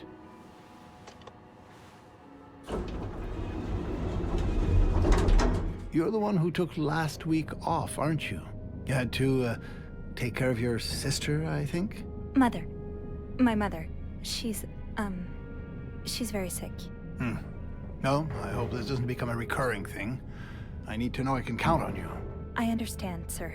What are you doing here, anyway? Are you on break?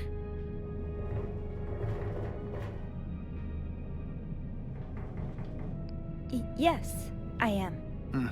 Don't take too long. No, I won't.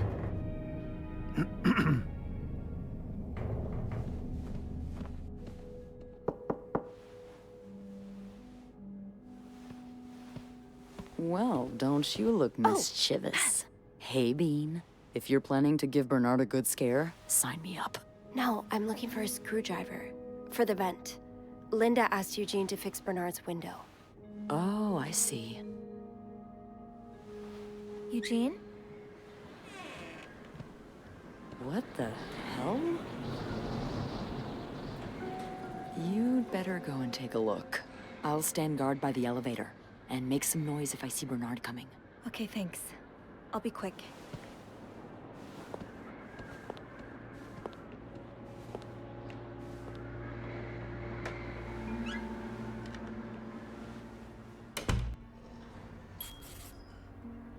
I have to find a screwdriver, but how often do I get to snoop around Bernard's office like this? Kinda wish I worked here when Raymond was in charge. Sounds like the hotel was very different back then.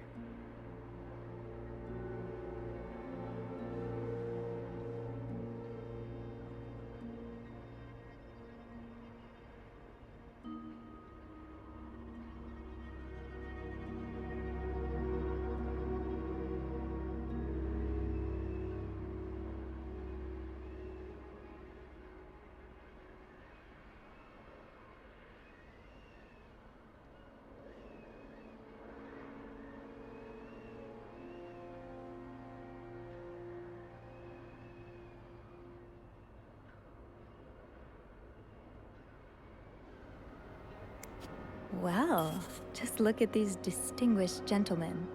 And a young Bernard.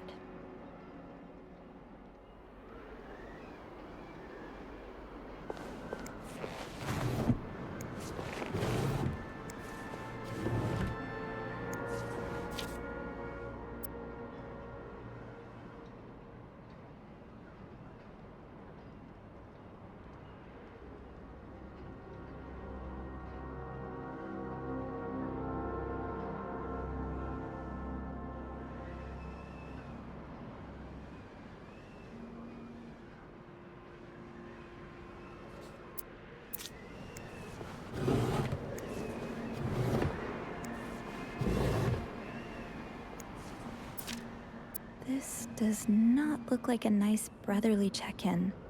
I had no idea things were this bad between Bernard and Raymond.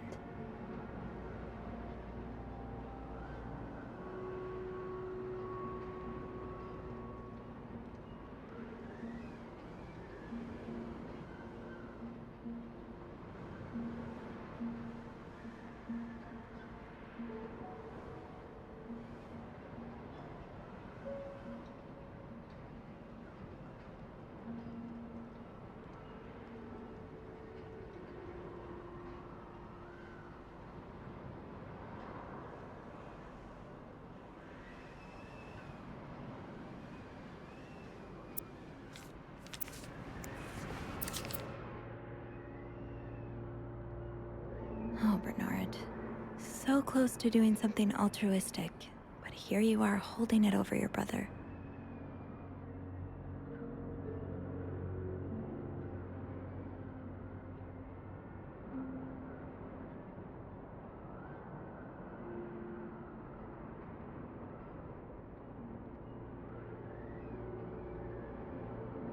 What Bernard considers sinful debaucheries could fill an encyclopedia. Could be anything from wild parties to guests walking around with their ankles exposed.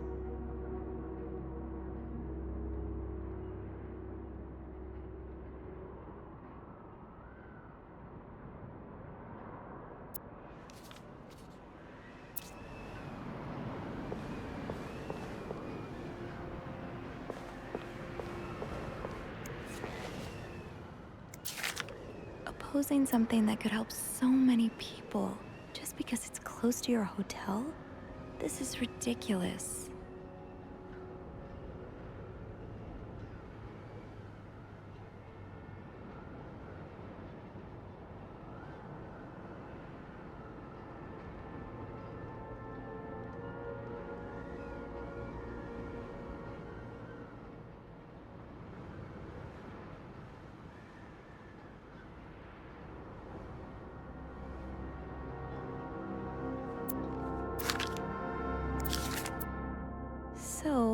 I take it the open window was not an accident. Can't say I blame you, Eugene.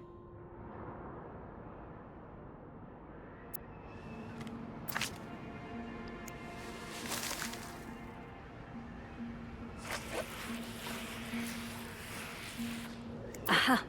Let's get you to that vent. With this blizzard, Bernard's office will be a skating rink by the end of the day. Best to avoid that.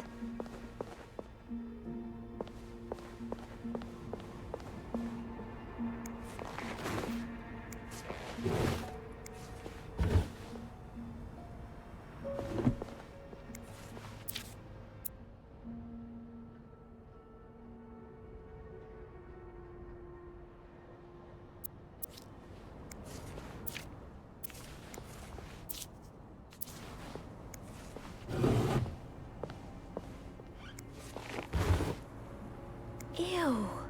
Is this Linda's?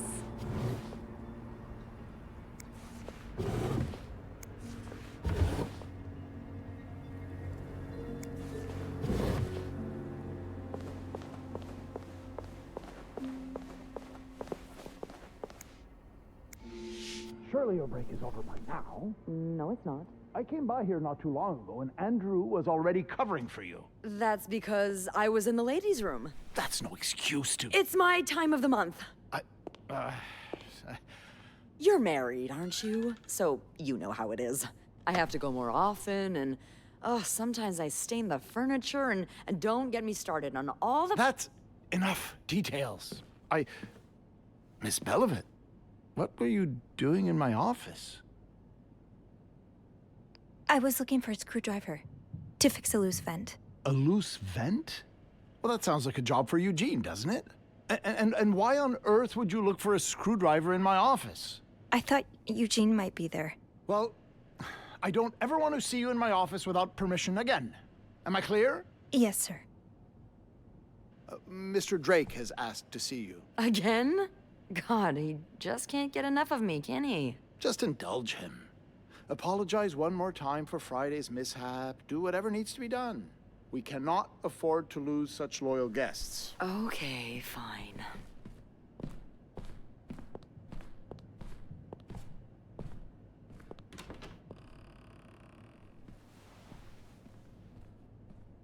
That was a close one. Yeah, I had a few cold sweats, but at least I found what I was looking for.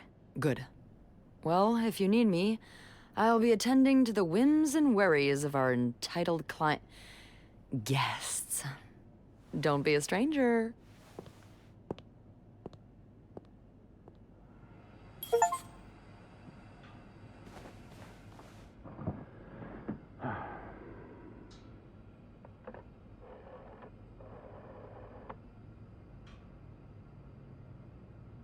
I'd like to speak to Mr. Weston.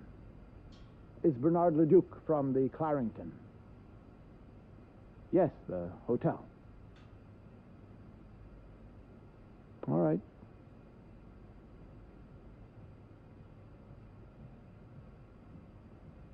No. No, I do not wish to leave a message.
Time to see what secrets that vent is holding. Sorry, ma'am. How big did you say your party was again?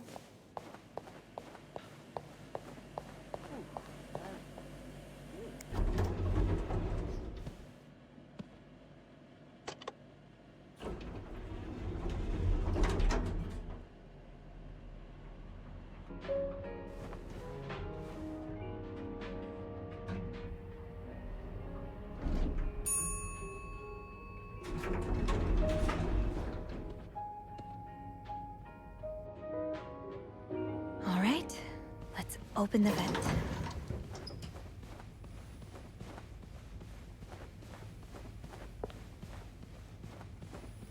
Oh, I guess I'm free to disturb room 508 now.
Meet me tonight in my room. Michael will be sleeping. We need to discuss our plan.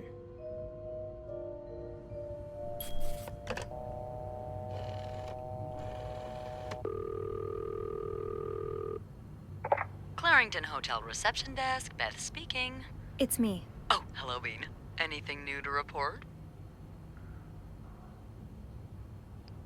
I found another message written in secret code. What does it say? Meet me tonight in my room. Michael will be sleeping. We need to discuss our plan. Michael? Who's that? Another husband? I don't know. It's the first time I'm hearing of a Michael in this story. Let me check the logbook.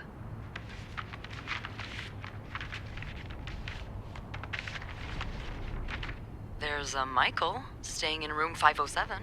Mrs. Beaumont's room? But she doesn't have a husband. She's here alone with... Oh! Michael must be her son.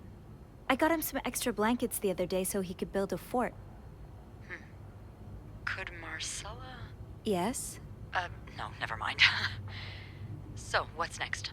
I guess I should go have a look at 507, but it's not on my list. There's a do not disturb sign on the door. Well, I could call the room to make sure no one's there. Good idea.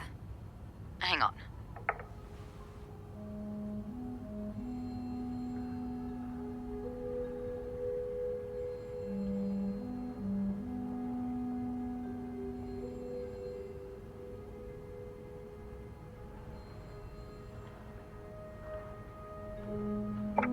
You've got the all clear, Bean.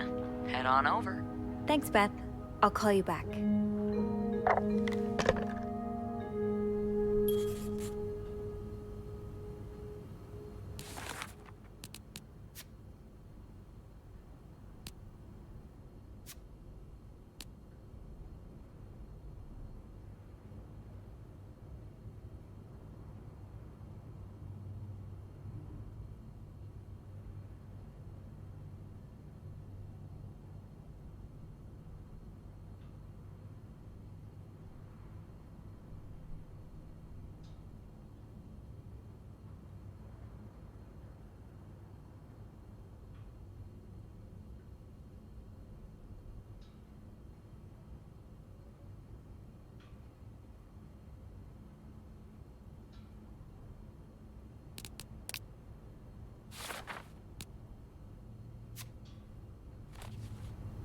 Looks like I'm headed to room 507.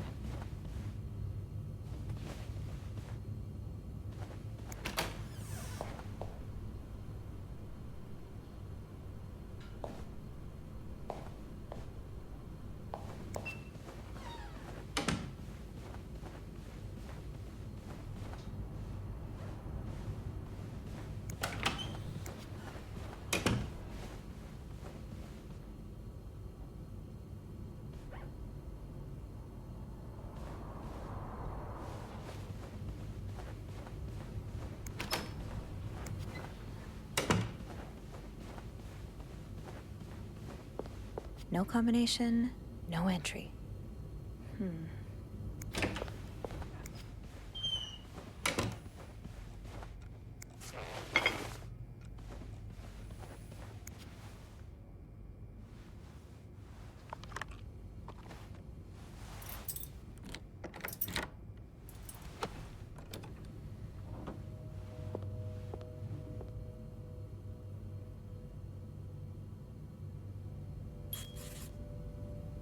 Get to the bottom of this and find out what links these rooms together.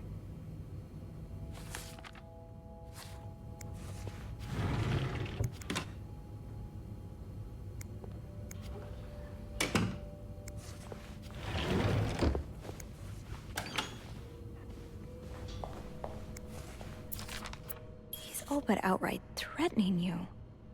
Oh, I hope you can stay as far away from him as possible.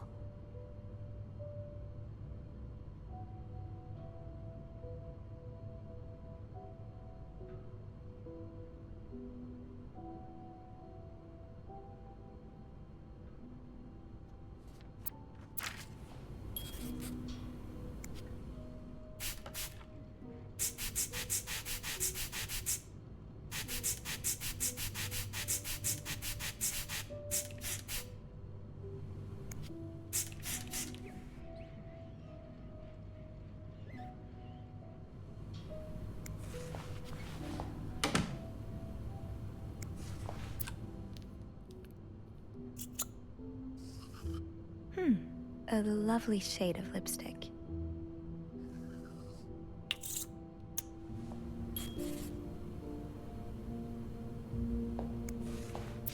Looks like someone grew tired of looking at your face, Mr. Beaumont.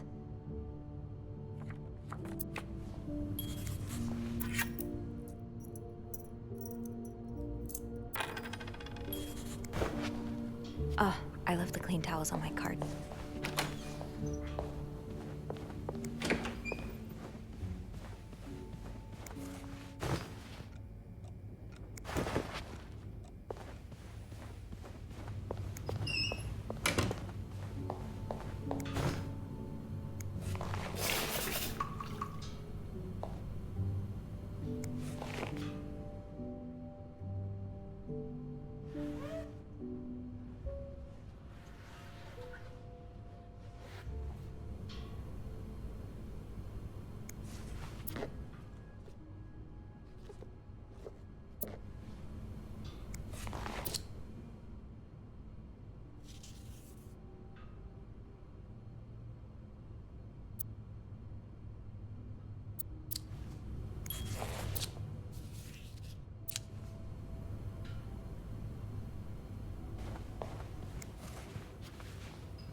Mr. Cruz, huh?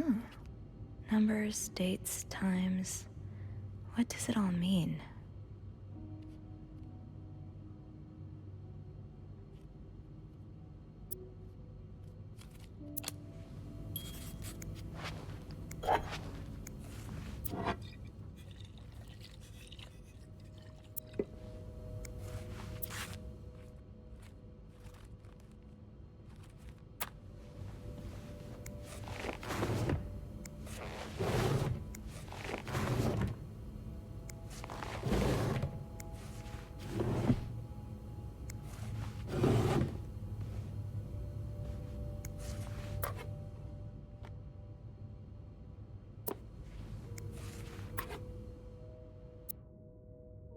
You almost look like Marcella.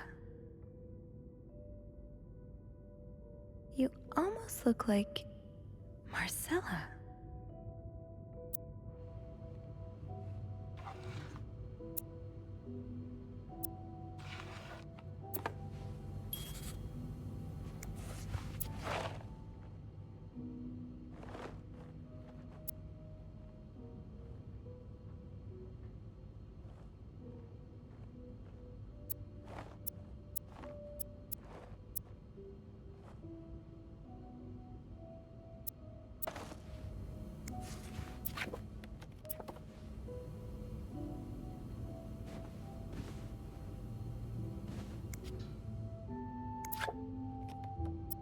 So you were eager to set up a meeting, but didn't want anyone noticing.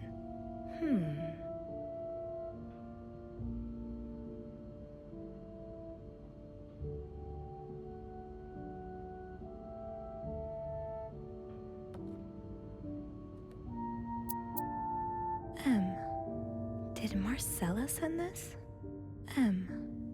Did Marcella send this?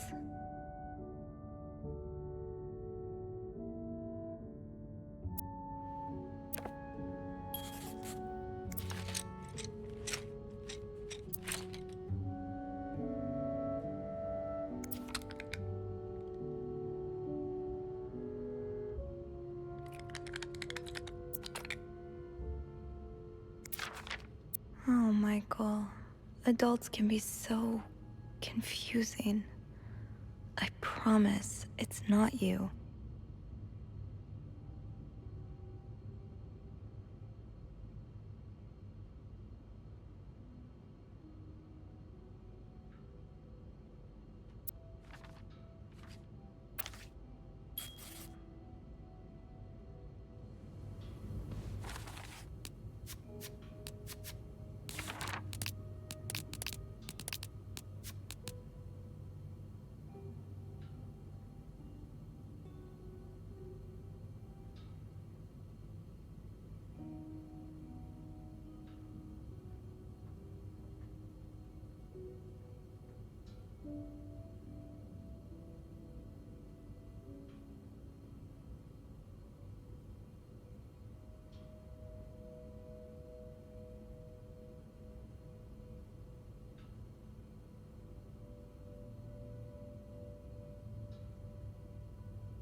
sounds like this is from your school days, but the name of the sender is smudged.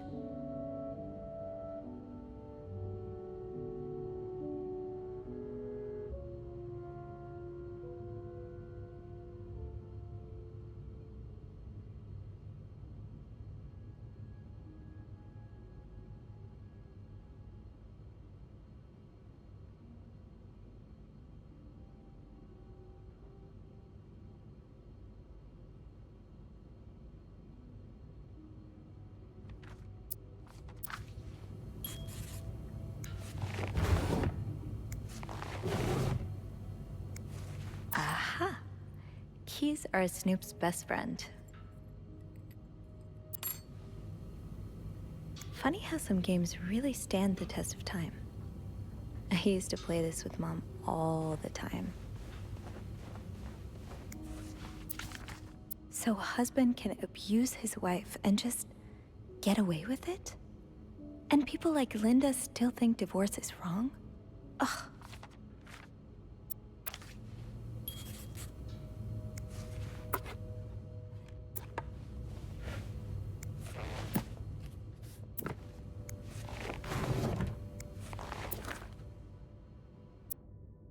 Bridget Boswell.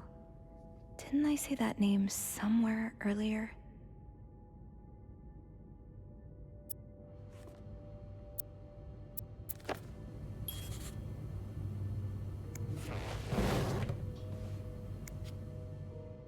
Locked. The key has to be around here somewhere.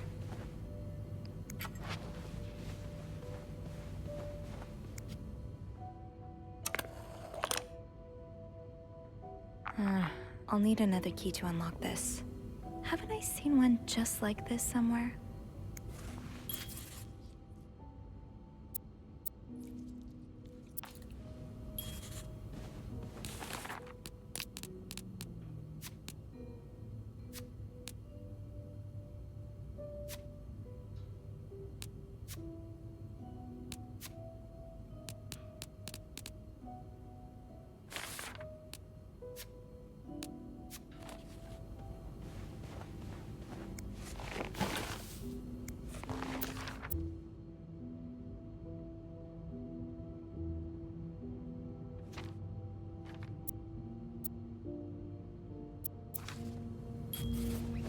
Those few coins in my tip jar were getting pretty lonely. They'll appreciate the Aw, that's so sweet. I didn't do much, but I'm glad it meant something to you.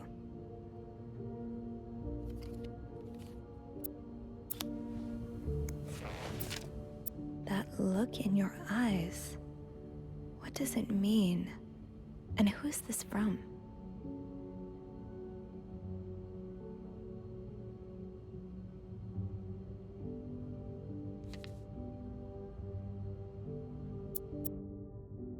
Either a guest got a hold of our stationery, or this came from someone on the staff.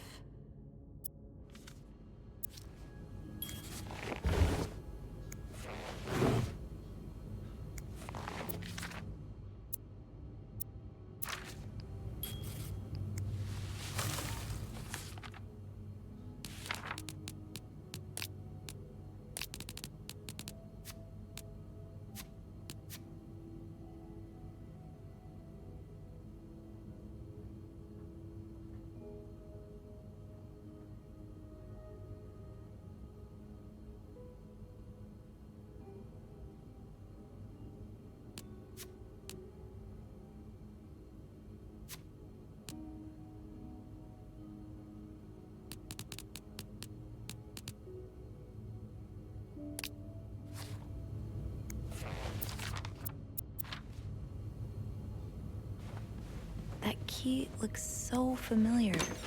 Why do I associate it with room 505?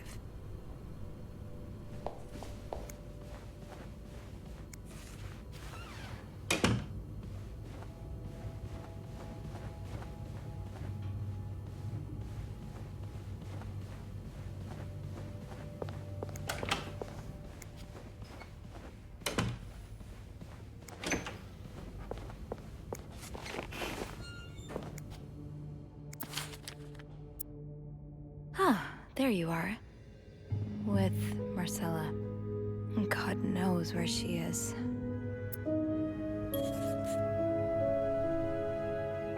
Clarington Hotel reception desk, Beth speaking. Hey, Beth. Bean, I've been meaning to speak with you. Oh, about what? Well, a little birdie told me Mr. Morgan and Mr. Cruz had an argument yesterday evening. Really? Who's your little birdie? Jacques. Apparently it got so heated he had to get involved. And listen to this. It sounds like we were on the right track, 'cause he heard a particular word thrown around quite a lot.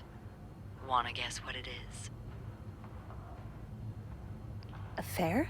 Bingo. Did Jack hear anything else? From what he told me, it seemed like Mr. Cruz was accusing Mr. Morgan of having an affair with his wife. Wouldn't have expected Mrs. Cruz to fall for a man like Morgan, but I guess the heart wants what the heart wants. Maybe, but that doesn't explain Mrs. Beaumont's involvement with Mrs. Cruz. What do you mean? I found a chest in room 507. I think it can only be opened by turning 2 keys at once. I found one of them in Mrs. Beaumont's things. Oh, and the other one? Well, I remembered seeing a similar key in one of Mr. Morgan's stocking pictures, so I went back to check. Mrs. Cruz wears it as a pendant. It looks identical to Mrs. Beaumont's key. Wait, so Mrs. Beaumont and Mrs. Cruz own identical keys that are both needed to open a mysterious chest? Yeah, there's definitely something going on here.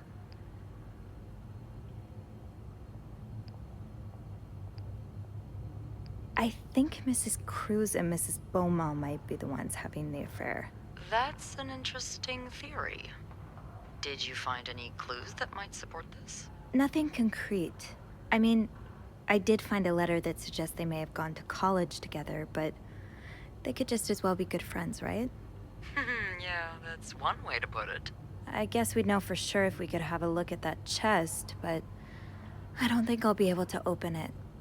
I've looked around room 509. I would have seen the second key if it was there. Mrs. Cruz must have left with it this morning. Yeah. We were so close. I can't believe it all ends here. Well, hold on. I may have an idea. Get me a candle and some plaster, and maybe I can do something about that pesky chest. How? I'll tell you later.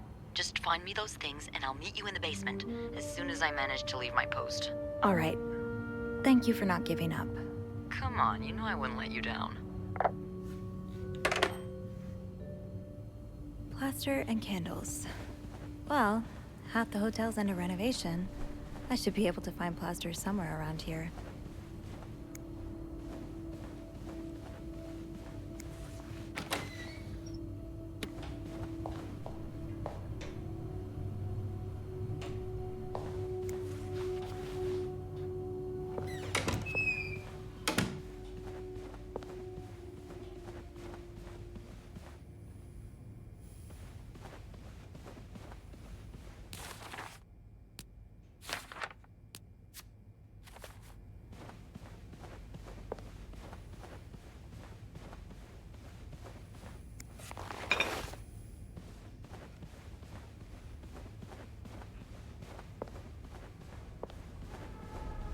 Great. This takes care of half of this little scavenger hunt. As for the candles, doesn't Rebecca keep some in her locker downstairs? I can probably find the rest of what I need in the basement.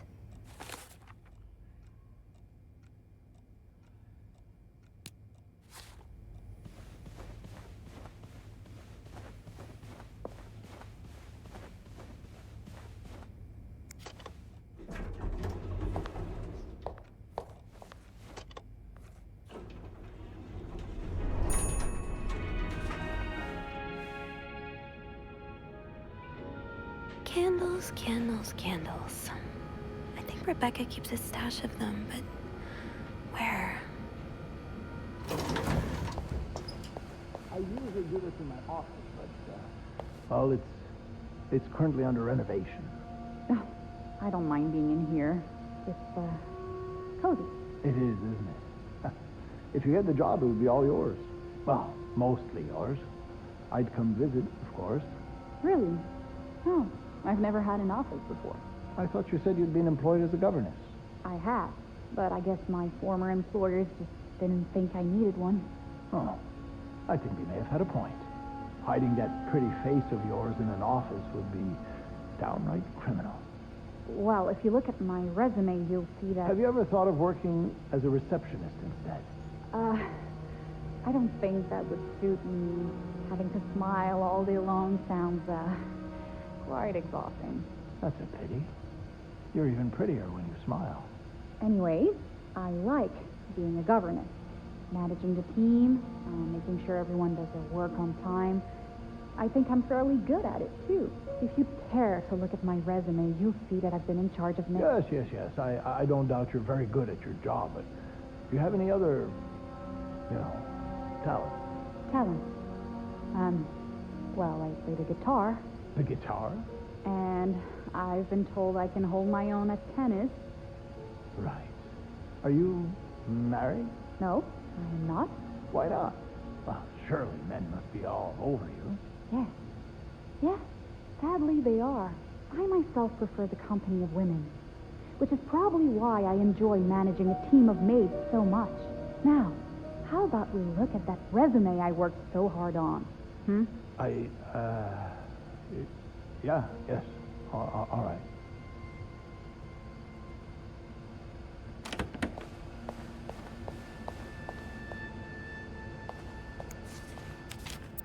Huh. Carol seems sweet. If I wasn't so bad around new people, maybe we could be friends.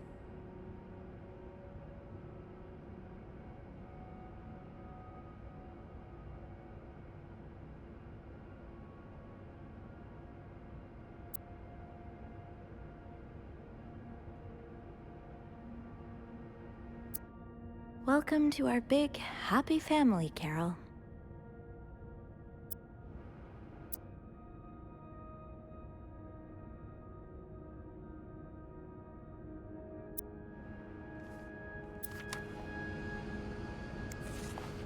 The way things go missing around here, sometimes it feels like the hotel just gobbles things up.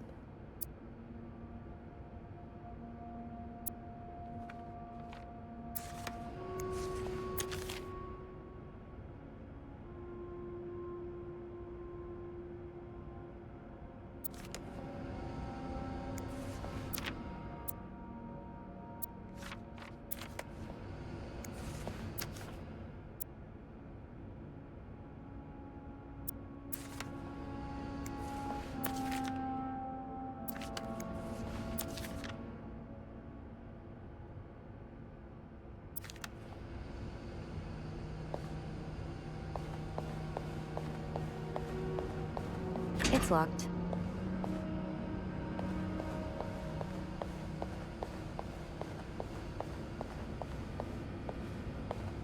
I should start by checking out Rebecca's locker.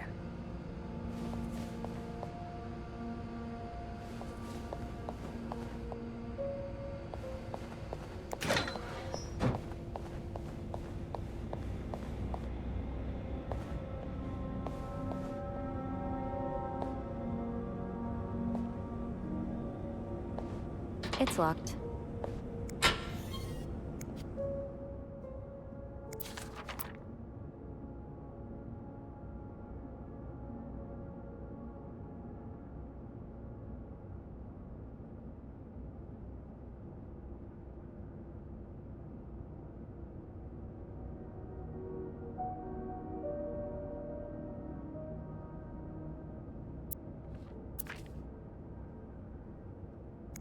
So you do have a stash of candles, but where is it?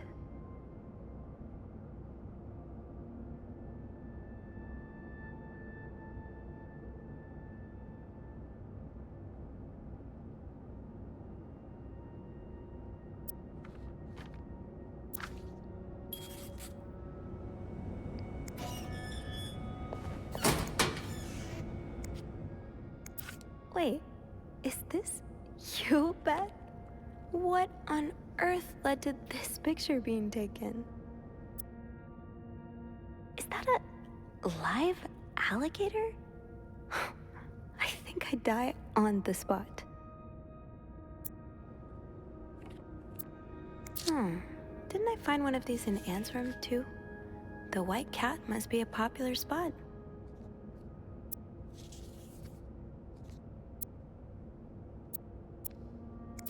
Are you looking to buy land? I know you grew up on a farm. Maybe you're looking to get back to nature.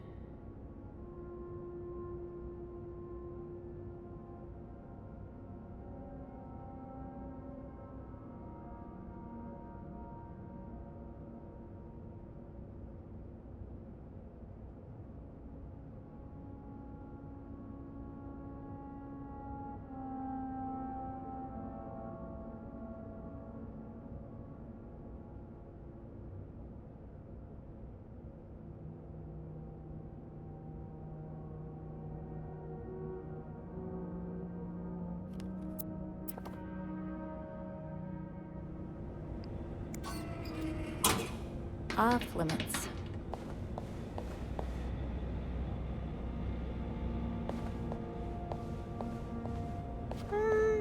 I'm good.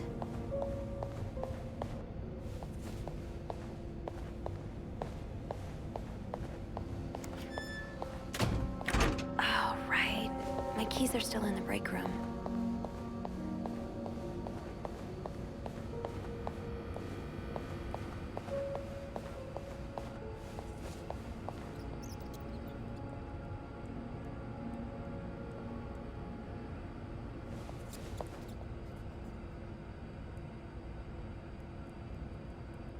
Tempting, but every penny adds up, Sophie. I'm so sorry, Wendy. I've been such a fool. I can't believe Linda would try to frame you like that. You can't? I mean, yes, I can. That's what I'm trying to say. I should have believed you.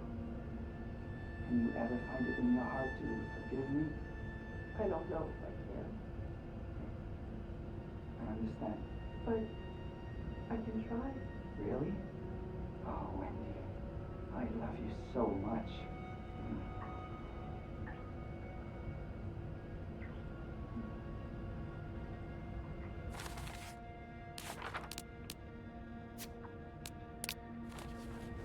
Maybe Bobby took some candles from Rebecca already.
I don't always get fashion, but these are fun to look at.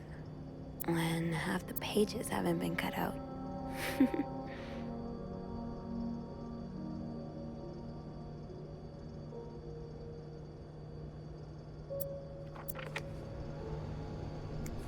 Gotta hold on to these tight.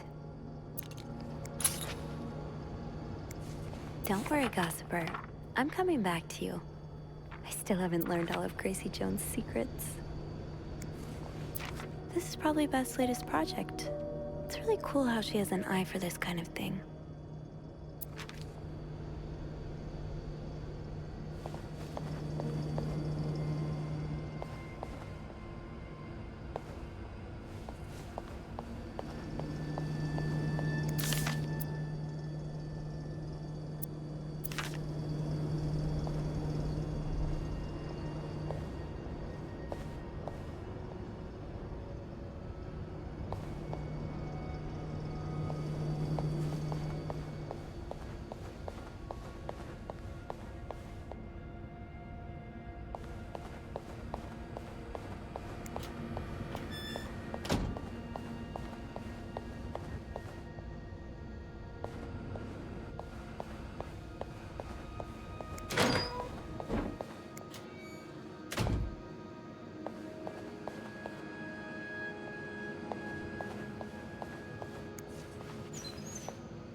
this a movie script?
Stash uncovered.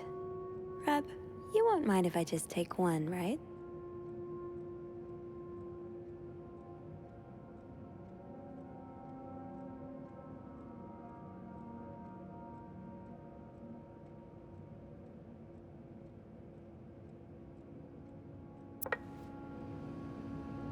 Got a candle. Now, what next?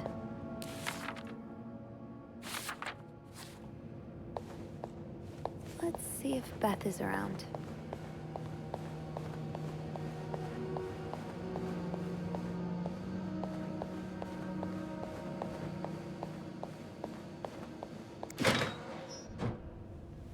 There you are.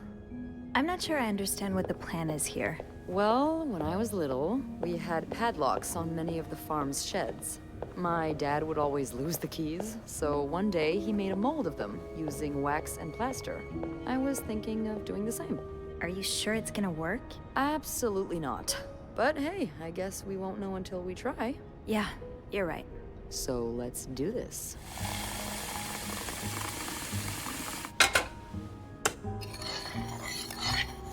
Okay, to start, we need to pour the wax from the pot.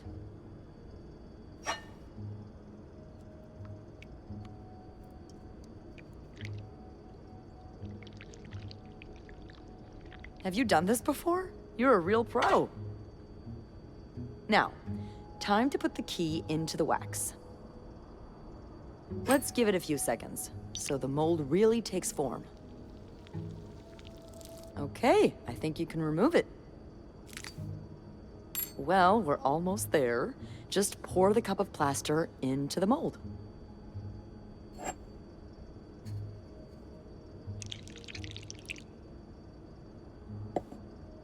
All right. Now we wait for it to dry. How long do you think it's gonna take? I don't know. I guess we'll keep poking it every now and then. I bet you didn't think you'd be making a plaster key today, huh? Indeed. But I like it. It's rare that this job allows me to use my creative side. Your creative side? Well, granted, this key won't end up in any museum, but I enjoy the occasional artistic endeavor.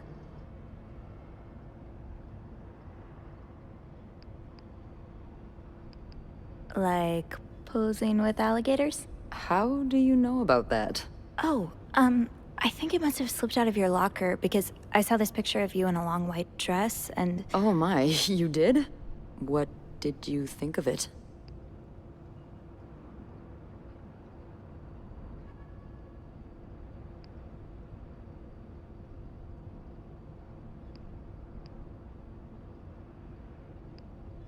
I loved it, actually. It was unique, I guess. Artistic? Yeah. Those pictures were taken by a very close friend of mine a few years back. Ziva Rivers was her name. Earth-shattering talent, but a bit too controversial for most people's sensibilities. Oh. Are you still friends? No. We went our separate ways. It's a shame. She really captured me. My essence. Your essence is to tame alligators? My essence is to fear nothing. Yeah, I can tell. I really admire that about you. I'm sure under that sweet exterior, you're pretty fearless too. Haven't you ever done something really scary? I mean, other than snooping on a potential creep. Does sailing count? Excuse me? You sail? On a boat? I used to, with my grandpa. But when he died, we had to sell the boat to pay off his debts. Oh, that's too bad. I would have loved to go with you. Maybe it'd be possible to borrow a boat for a day. I think one of Grandpa's friends still has his. Really? That would be great. I just love trying new things. I'll see what I can do. Hey, look! I think it's dry. I can't believe it worked. I could not have done this without you. Yeah, probably not. Well, I should get back upstairs before Bernard notices my absence. If he hasn't already. Let me know how it goes with the key. Oh, and be careful while turning it, okay? You wouldn't want it to break inside the lock. Yeah, I'll be careful. Thank you for everything. No problem.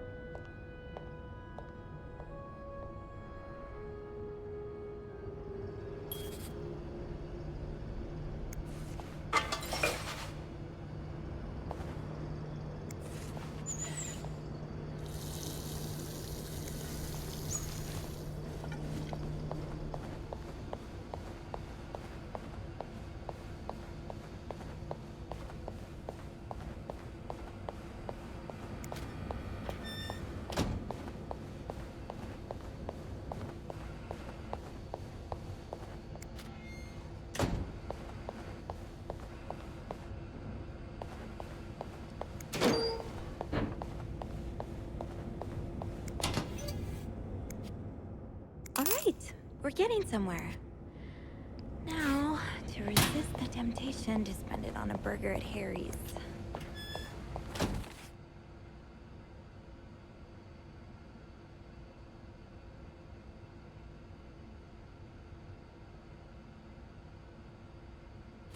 I've got 2 keys. Now, let's test them out.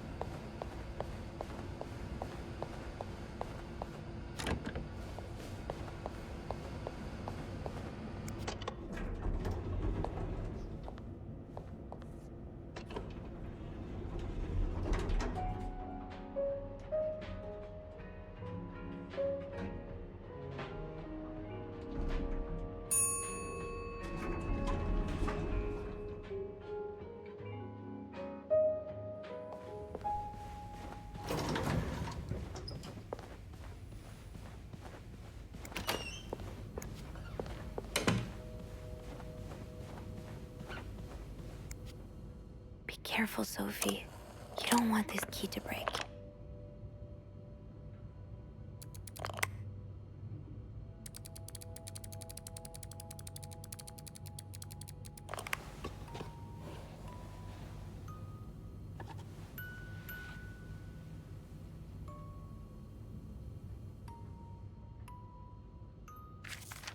Unlike my favorite bar, this one was black. Her alliterative name will surely take you back. These two sure love their riddles.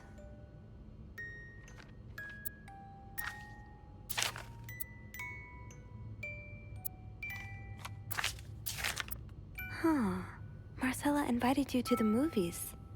Let me guess. You said yes.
Doris Day.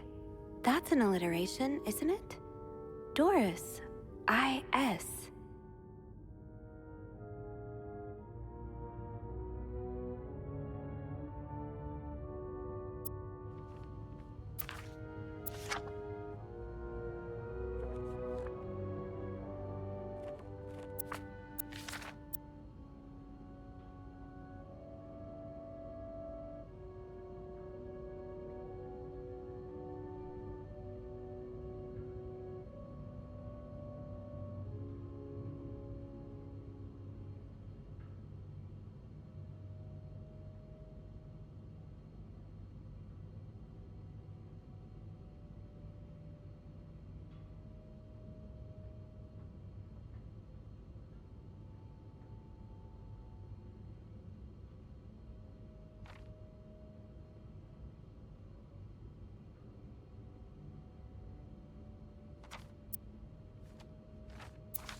That riddle's a toughie.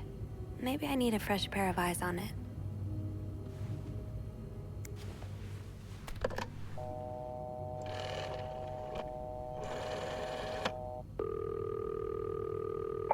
Clarington Hotel reception desk. Beth speaking. Hey, Beth. Got a minute? For you, always, Bean. I opened the chest in room 507. You did? Damn, I have to admit I didn't really believe in our little plaster key, but way to go. Yeah, I'm kind of surprised as well. It's quite sturdy. So, spill it. What's in the chest? A riddle. A riddle? I think it was written by Mrs. Beaumont for Mrs. Cruz. And I think the answer will give me the combination for a case I found in room 509. I could use your help with it, though. Oh, God, I hate riddles. Well, let's hear it. Which part is causing you trouble?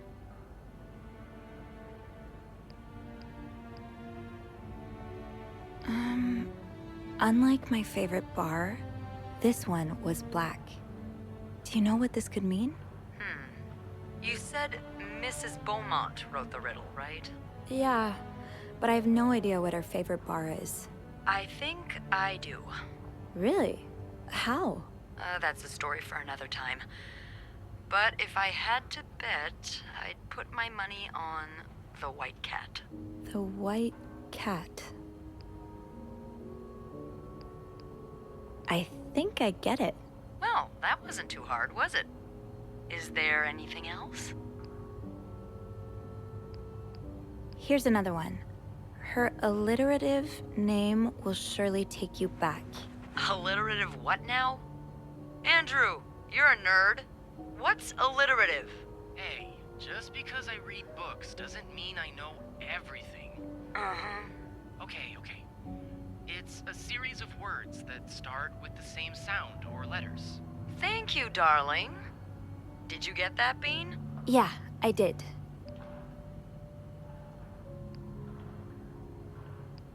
I think I know what to do. You do? Great. Anything else I can help you with? No, that's all. Thank you. Don't mention it. I'm just glad I could be of some help. Call me after you've opened that case. You know I will. Unlike my favorite bar, this one was black. Her alliterative name will surely take you back. These two sure love their riddles.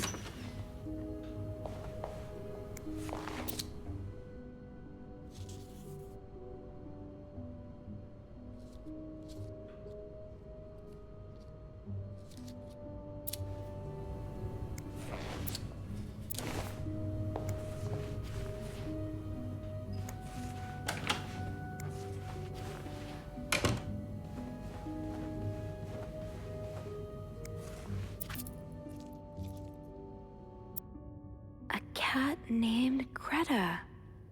G.R.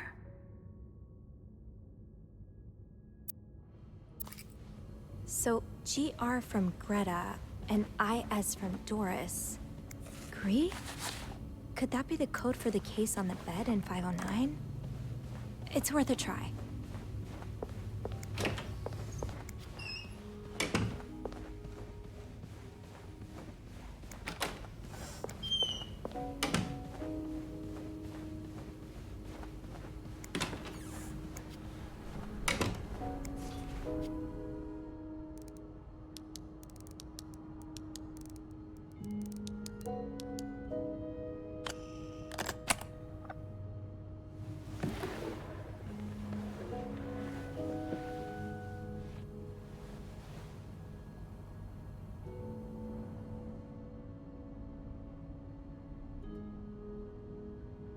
That novelist, Bridget Boswell, is actually you, Marcella?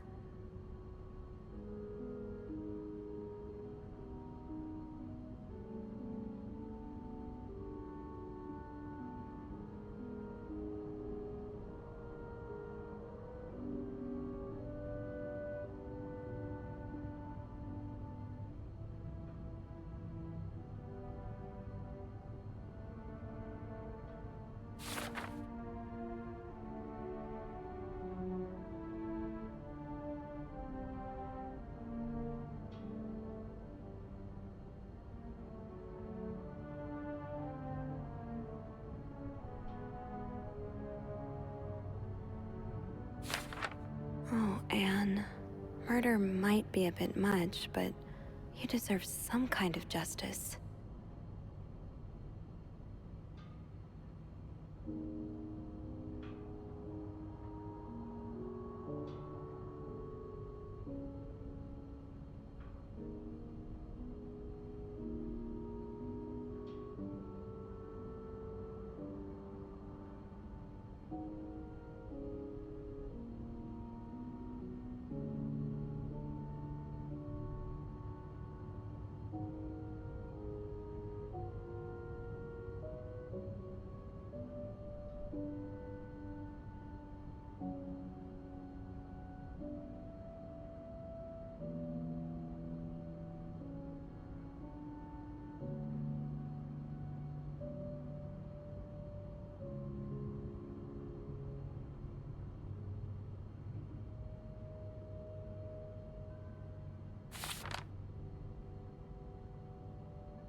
I do like a happy ending.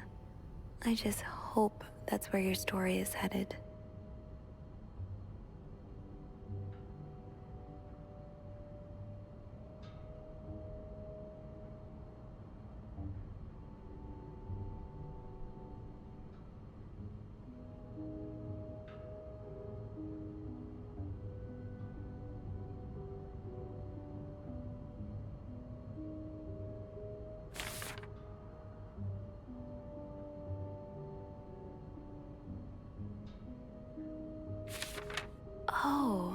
So, you came to Montreal under the pretense of celebrating your wedding anniversary, but all along, you meant to reunite with Anne.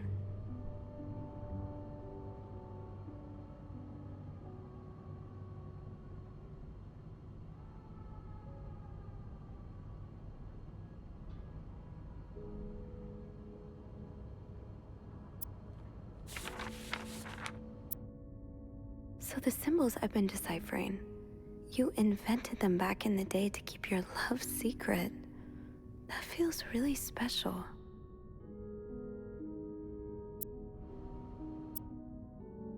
So the symbols I've been deciphering, you invented them back in the day to keep your love secret. That feels really special. After all this, turns out you're a fan of Bridget? Of Marcella? That's a lot sweeter than I expected.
I'm glad you were able to open up to Marcella like this.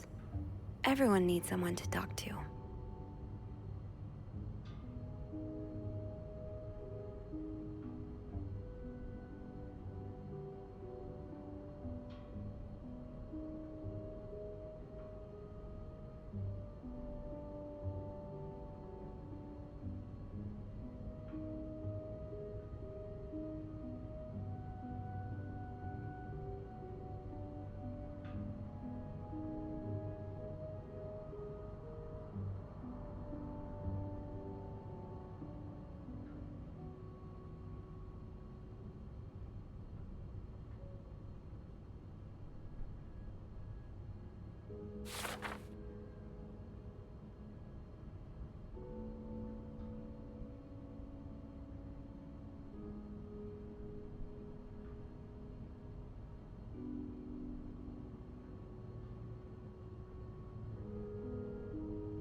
An advance on my salary. So Marcella hired you. But what for?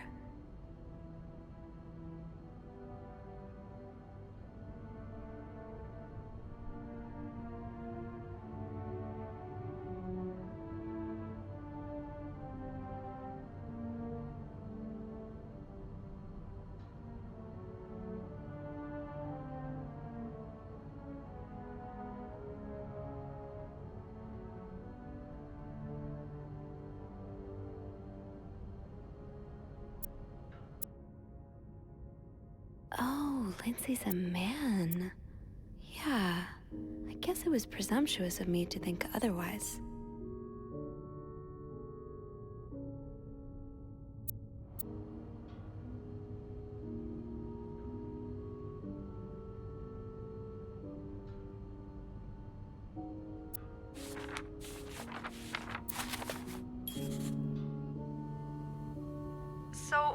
let me get this straight.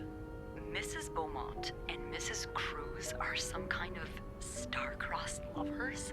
Seems like it, yeah. But I'm not sure whether they chose to meet here just to reconnect for a few days, or if there's something more to it. Well, I may be able to help with that. Really? How? Oh, some mail arrived earlier for Mrs. Beaumont. You've opened it, right?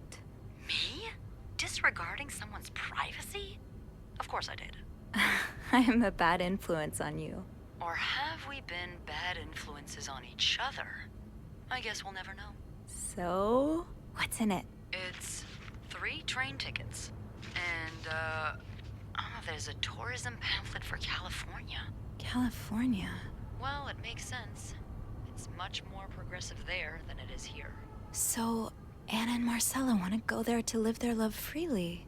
Anne and Marcella, huh? You 3 are best pals now? Well, after reading so much of their correspondence, I kind of feel like I know them, you know? Yeah. But what about Mr. Morgan, though? I mean, Paul. How does he fit into all of this?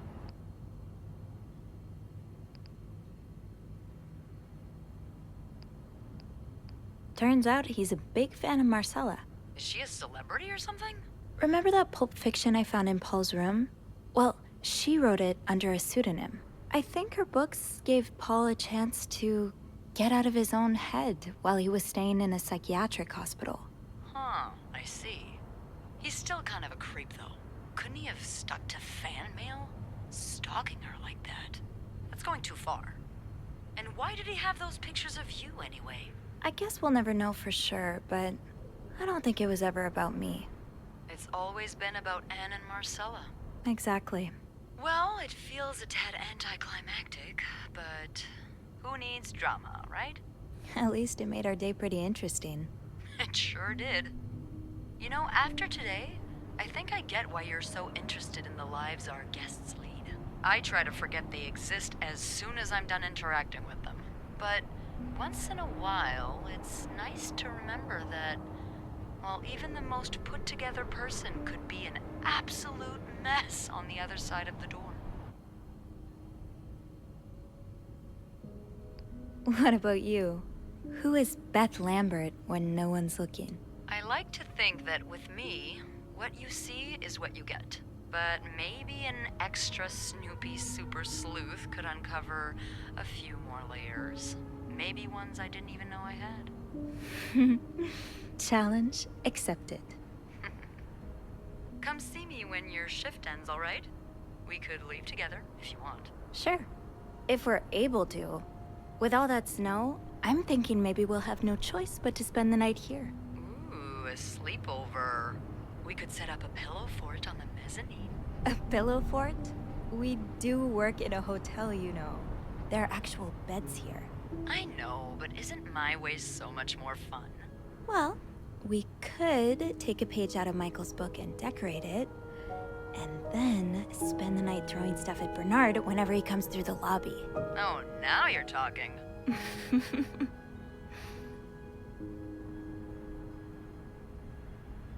I just have to finish my tasks for the day, and then I can leave. That ringing. Sounds like the elevator doors are jammed.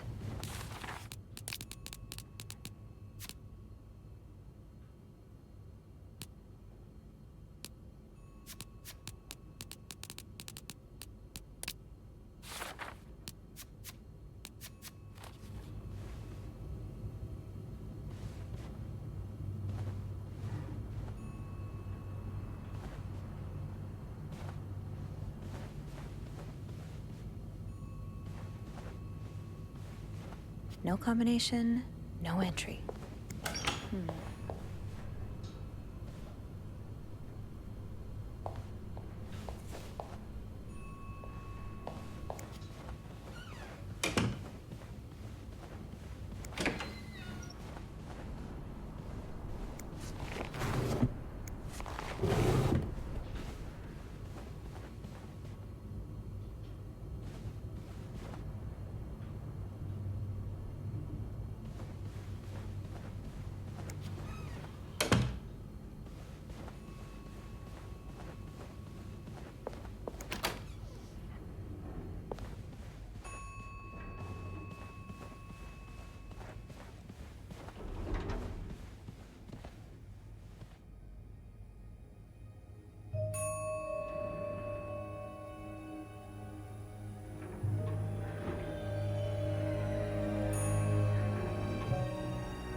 Mr. Cruz?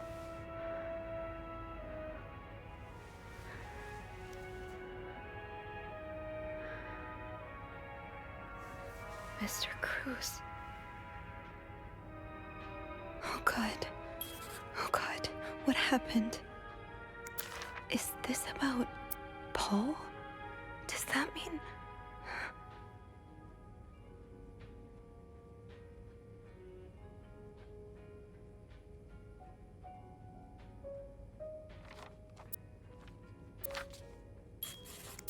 Mr. Cruz's life insurance policy. Why did he have this on him? Marcella? Okay, let's not jump to conclusions.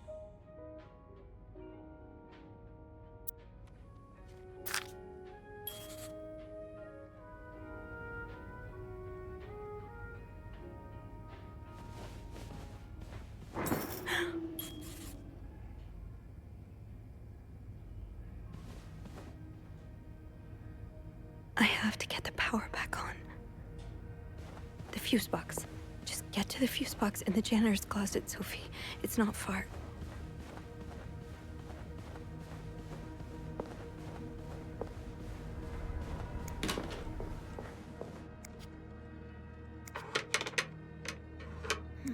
It's too big. I guess I'll need something pointier. Think, Sophie, think. What can you use to open the fuse box? Maybe an ice pick could pry open the fuse box. This can wait.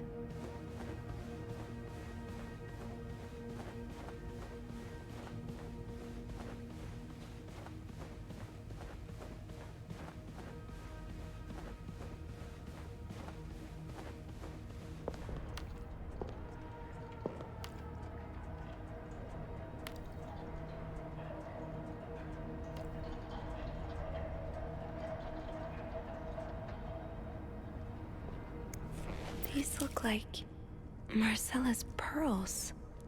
What happened here?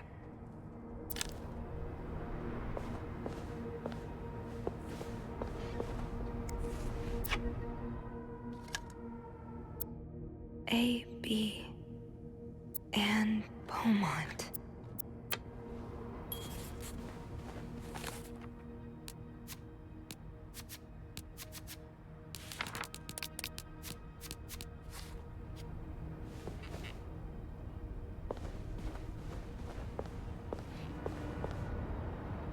Okay, this looks like something I can use to open the fuse box.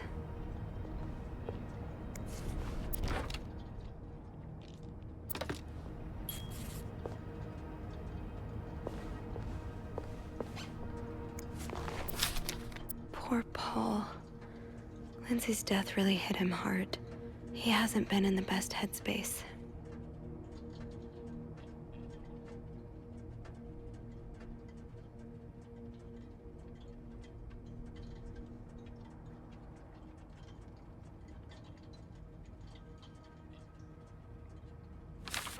So Paul just needed to pass the time while Marcella was away. That's why he was observing us.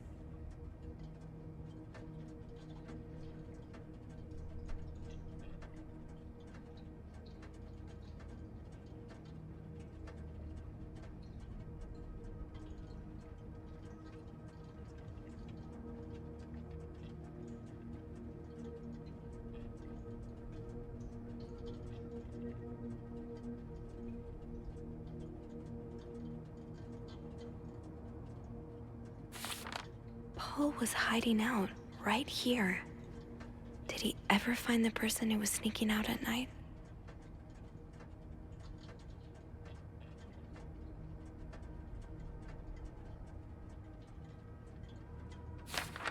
"9:45? So Anne and Marcella met here this morning while I was busy cleaning room 504.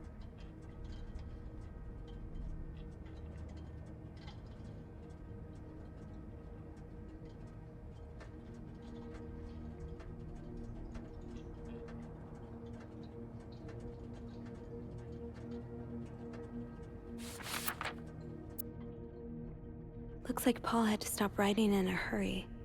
What happened? I was listening to the radio at the time. Did the music drown out the noise?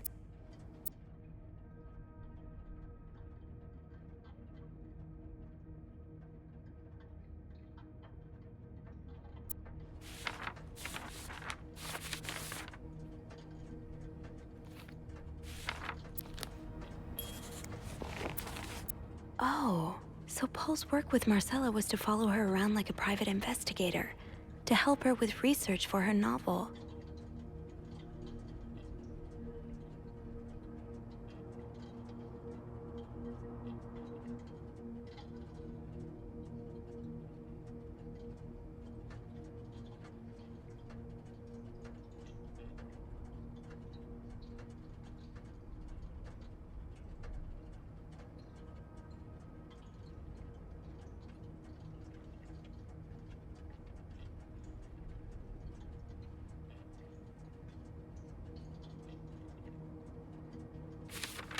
Paul really got into his role.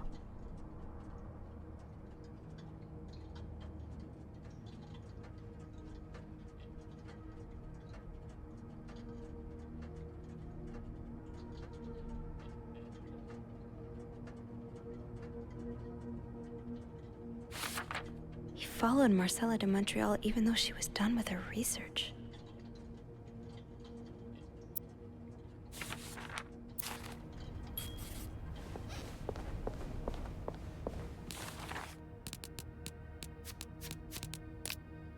I have to get the power back on.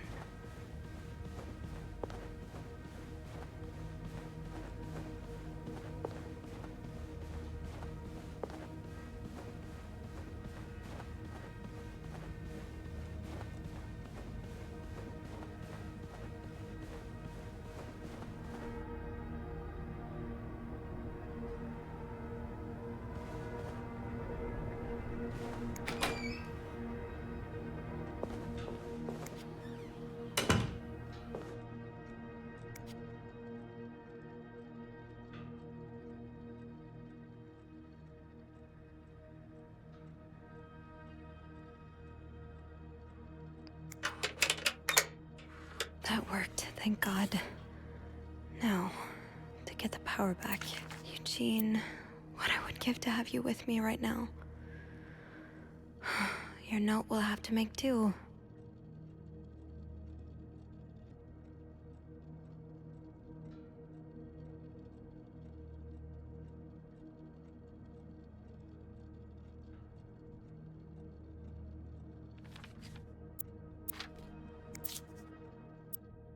Not much use without the rest of the code. Unless those numbers I found in the laundry room, could they be part of the same combination?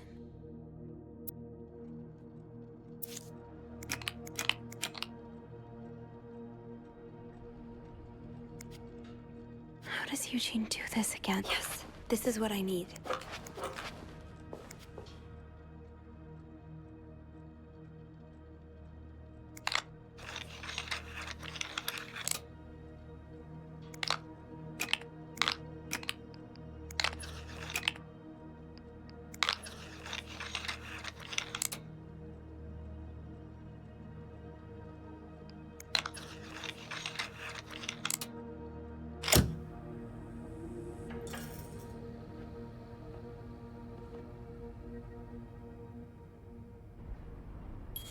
Power's back. Now, I should go down to the lobby. Call the police.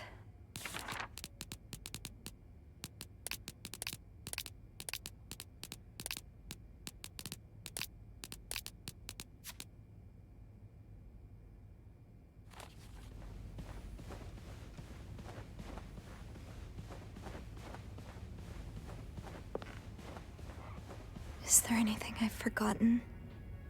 Once I leave this floor, I probably won't be able to come back.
bodies of a woman and 3 children.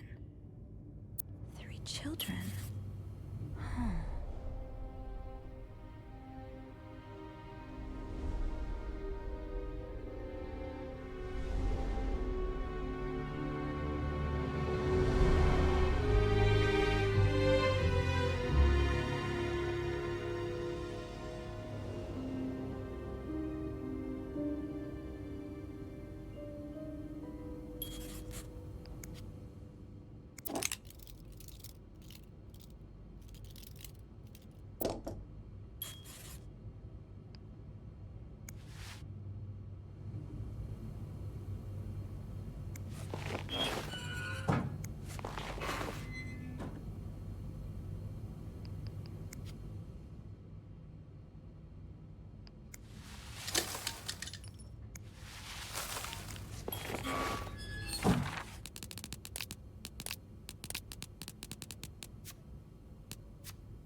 I have to contact the police. I should be able to call from the front desk.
power's back.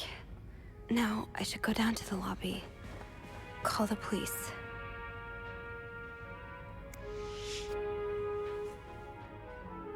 I'm sorry. I'm sorry. I'm so sorry.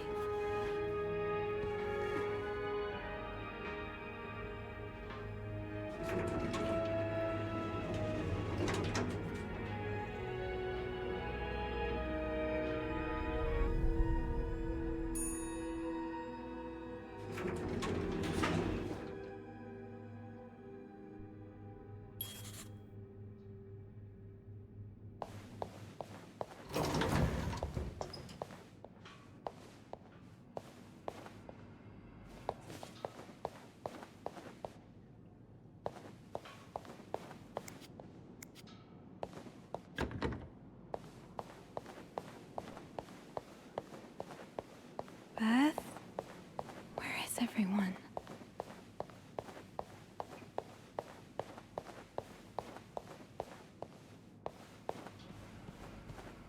Anybody down here?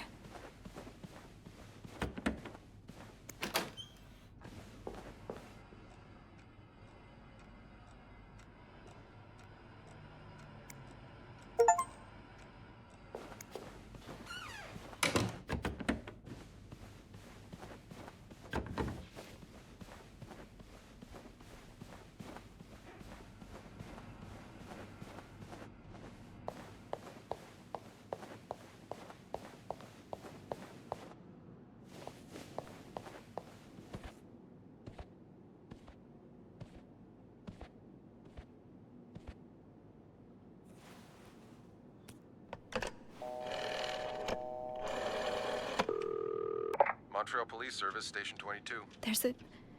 There's a man dead. He's been murdered. I need the police. Please stay calm, ma'am.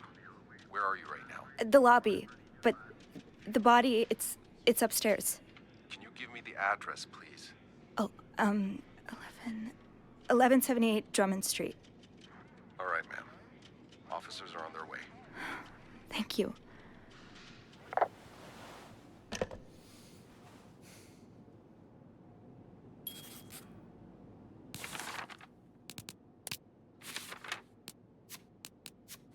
Now, I just have to wait for the police.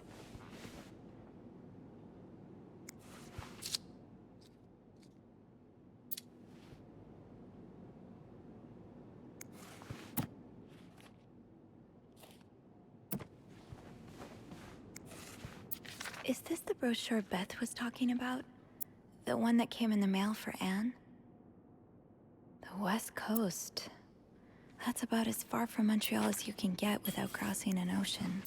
So Anne and Marcella really are planning to run off together. Was what happened to Hector part of their plan? Why does the VIP want to meet with Paul? Maybe he fell for his role-playing and wants to hire him as a private investigator. Bernard really wants Paul out of the hotel.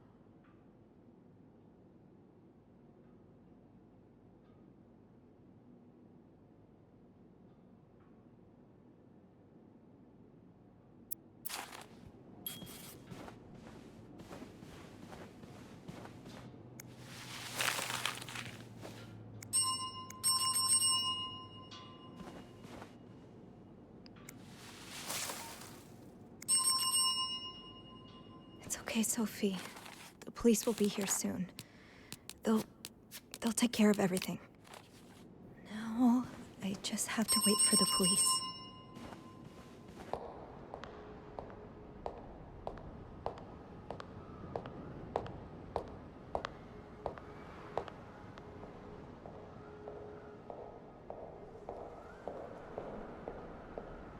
Oh, hey you. Great timing, right? I'm thinking if we're lucky, Bernard will let us go home. No point in working in the dark. Sophie? Bean, you're not scared of the dark, are you? Hey, is everything okay? I found Mr. Cruz. Hector. Oh, you did? What was the bloke up to? You don't understand. I found his body. He's dead, Beth. Oh, merde. Merde. Sit down, okay? You look like you're about to faint.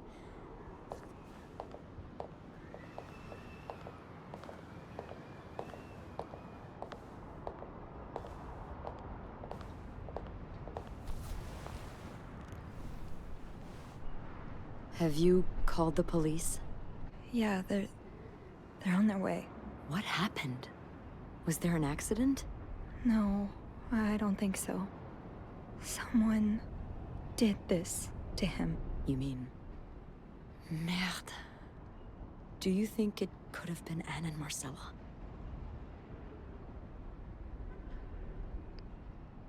What about Paul? He and Hector were caught fighting. I also found a letter from one of Hector's customers. He seemed really angry. I guess it could be him as well. The cops will want to talk to you. Know what you've seen. You need to be careful about what you tell them. If word of Anne and Marcella's affair gets out, they may put a label on them that will really hurt them. It might not even matter in the end if they did it or not. What are you saying? It's just... cops like to go after people who are different. People like Anne, like Marcella, like me. You know, I was barely 20 when I was shoved into a police car for just hanging out with people who made me feel like I wasn't so messed up after all. What? Where did that happen? At the White Cat. It's supposed to be a safe space, but it gets raided by cops every now and then. I know Anne was caught at least once, too. Wait, you know her? Yeah, that's how I knew the answer to the riddle. I've never talked to her, but I've seen her a few times. Marcella and her, they're just like me. Thank you. Thank you for trusting me with this. Maybe now you can understand why I care so much about you. I don't know if I'm feeling inspired by Anne and Marcella, or if it's the shock of being so close to an actual murder, but, I'd really like for us to be more than just friends, Sophie. Yeah. I'd like that too. That's... that's great. The police is here. Just be mindful of what you tell them, okay? Yeah, of course.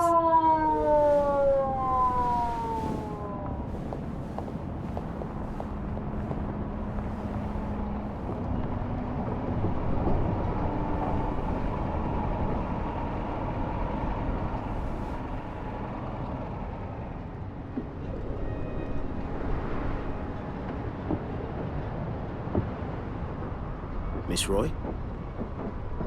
Miss Roy? Miss Roy! Oh, sorry.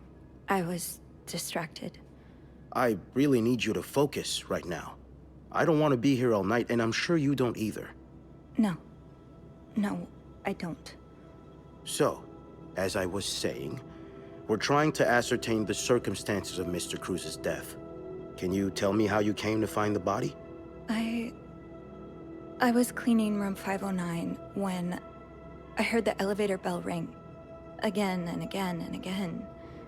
I thought maybe a child was playing with the doors, so I went out in the corridor, and that's when I saw him. All the blood and... Why was the elevator bell ringing? I'm sorry? You said you heard the elevator bell ring. Why was it ringing? I assume it wasn't a child after all.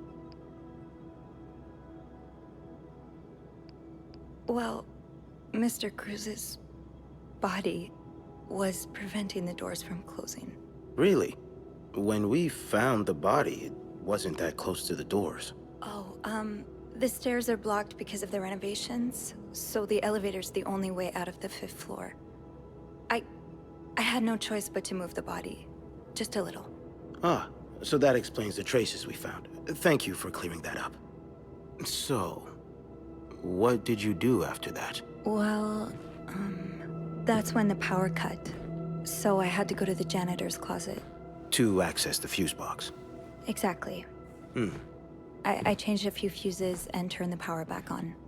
But there's a lock on that box, isn't there? Did you have the key? No, I didn't. Only Eugene does. But I thought an ice pick might do the trick, so I went to the ice machine to get one. You're a size 7, I suppose. Yes, I am. Why? What did you see when you went to the ice machine? There was blood. A lot of it. Did you touch anything?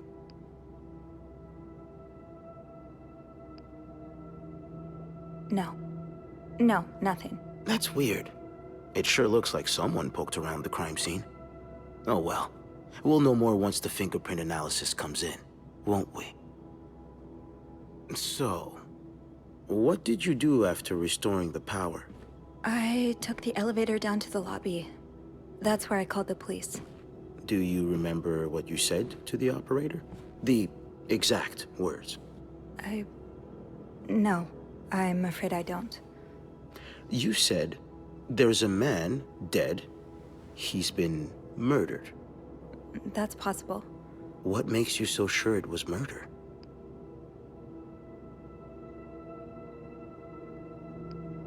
Well, I know about Mr. Cruz's angry customer. The one who sent him death threats. Oh, yes, we found those. But the customer in question lives back in Texas, so there's no way he could have killed Mr. Cruz. Actually, I think he may be staying at the hotel. Have you encountered him? No. In room 504, there's a guest who seems to be traveling alone. Yet, he has these 3 teddy bears in his room. Mr. Cruz's customer lost his 3 children in a fire, and these bears are slightly burnt. So... An interesting deduction. I'll look into that. But how do you even know about the death threats? Mr. Cruz told me the other day. Really? Was he in the habit of talking about his personal life with hotel maids? I really can't say what his habits were, but he seemed to like me. Then maybe you'll be able to answer 1 or 2 of my questions. I'll do my best. Let's start with the victim's wife, Marcela Cruz. Apparently, she left in quite a hurry this morning. What can you tell me about her? I don't really know anything. She just looks like a loving, caring wife. You wouldn't be trying to protect her, would you, Miss Roy? Because now's not the time for misplaced female solidarity. No, I'm not. Let's try something else then. We've learned from one of your colleagues that the victim had a fight with a guest named Mr. Spade. What can you tell me about him? I don't know much. Only that he seems nice. Does he? It's very odd. Both Mr. Spade and Mrs. Cruz are prime suspects in this case, and yet we have very little evidence on either of them. It's almost as if someone has cleaned up after them. I really hope I'm wrong, though, because if I'm right, that would be obstruction of justice, and the people, or person, responsible could face very serious consequences. But hey, I guess we'll know soon enough.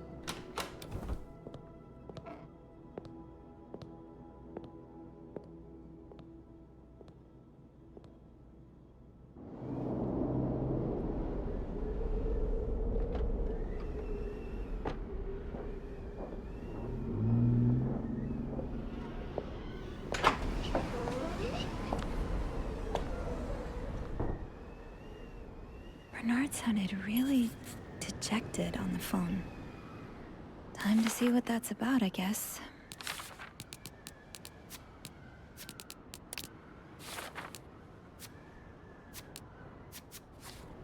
Let's go see what Bernard wants. The atmosphere is so different in here. It'll probably be a while before the hotel reopens. Ugh, go to hell. Beth, Hey, are you okay? I'm out of a job. But other than that, yeah, everything's just peachy. What? No, I hope you're luckier than I am. Come join me when he's done with you, all right? I'll be questioning my life choices on the mezzanine. Yeah. Yeah, okay.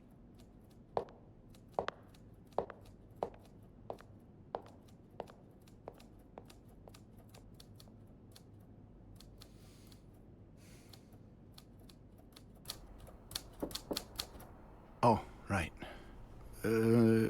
Come in. So, I suppose you know why you're here? I would guess it has something to do with the murder. Well, as you may be aware, the hotel's reputation has taken a solid hit. We've been mocked and ridiculed by the papers. It's truly humiliating. And that's not even the worst of it. With a story like this, guests may not flood through our doors again for a very long time. If ever, I may have no choice but to sell the hotel. Just years of arduous work gone down the drain. Anyway, it's clear now that we're going to have to tighten our belts for at least a couple of months, which means cutting off dead weight. I suppose I'm the dead weight. Yes. I mean, not you specifically, but some of your colleagues certainly are. From what I've heard, you've been quite the exemplary maid lately. Clean rooms, satisfied guests. I take my job very seriously, sir. As you should. We'll see for the future, but for now, you'll be allowed to continue working here. Thank you. I'm not done. The police have finished their investigation and left a mess on the 5th floor. I want you to clean it up. You want me to go back there? Yes, why not? I found a dead body on that floor. I'm not going back. I'll make this simple for you. If you don't do it, you're fired.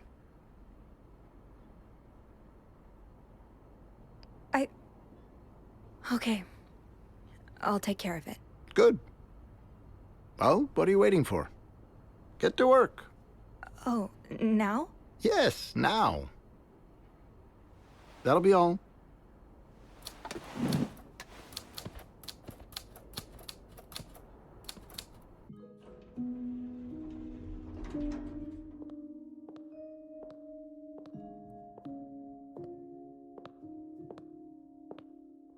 Hey. Hey. What a week. Yeah. So, what did Bernard want with you? He wants me to clean the mess on the 5th floor. What? Unbelievable. Oh, he's such a jerk. Yeah. I wish I would have stood up to him, but I really need this job. I know you do. Did Bernard say why he was firing you? Oh, well, he's been itching to get rid of me ever since he took over from Raymond. Now that he's hell-bent on cutting expenses, it was obvious I would be one of the first to go.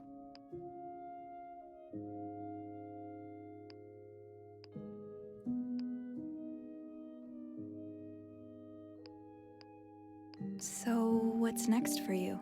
I think I'm done working under Bernard's or Linda's. Maybe it's time I become my own Bernard.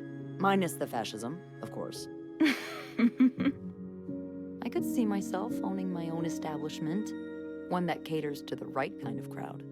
Believe it or not, I do enjoy the company of people, just not, you know, the stuck-up, entitled clientele of this prestigious hotel. But maybe if I were behind the counter of, say, a bar, instead of a reception desk. I don't know. Is that silly? No, it's not. In fact, you'd be perfect for it. You're the most charming person I know. Thank you. I'm really glad you're in my life. Me too.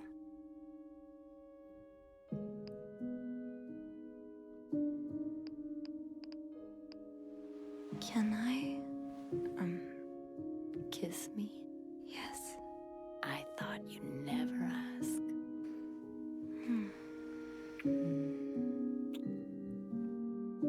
That was... I know.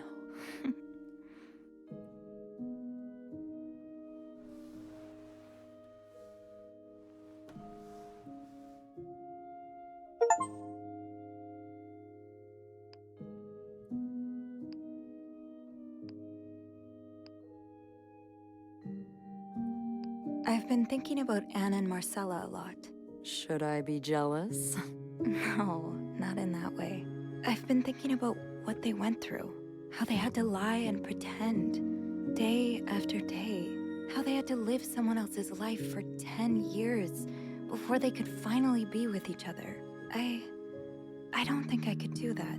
Well, I have good news for you, Bean. Times are changing. It's already started elsewhere, and it will get here eventually. One day, all the Annes and Marcellas of the world will live happily together, and no one will give a damn. I really hope that's true. It will be. What's he doing here again?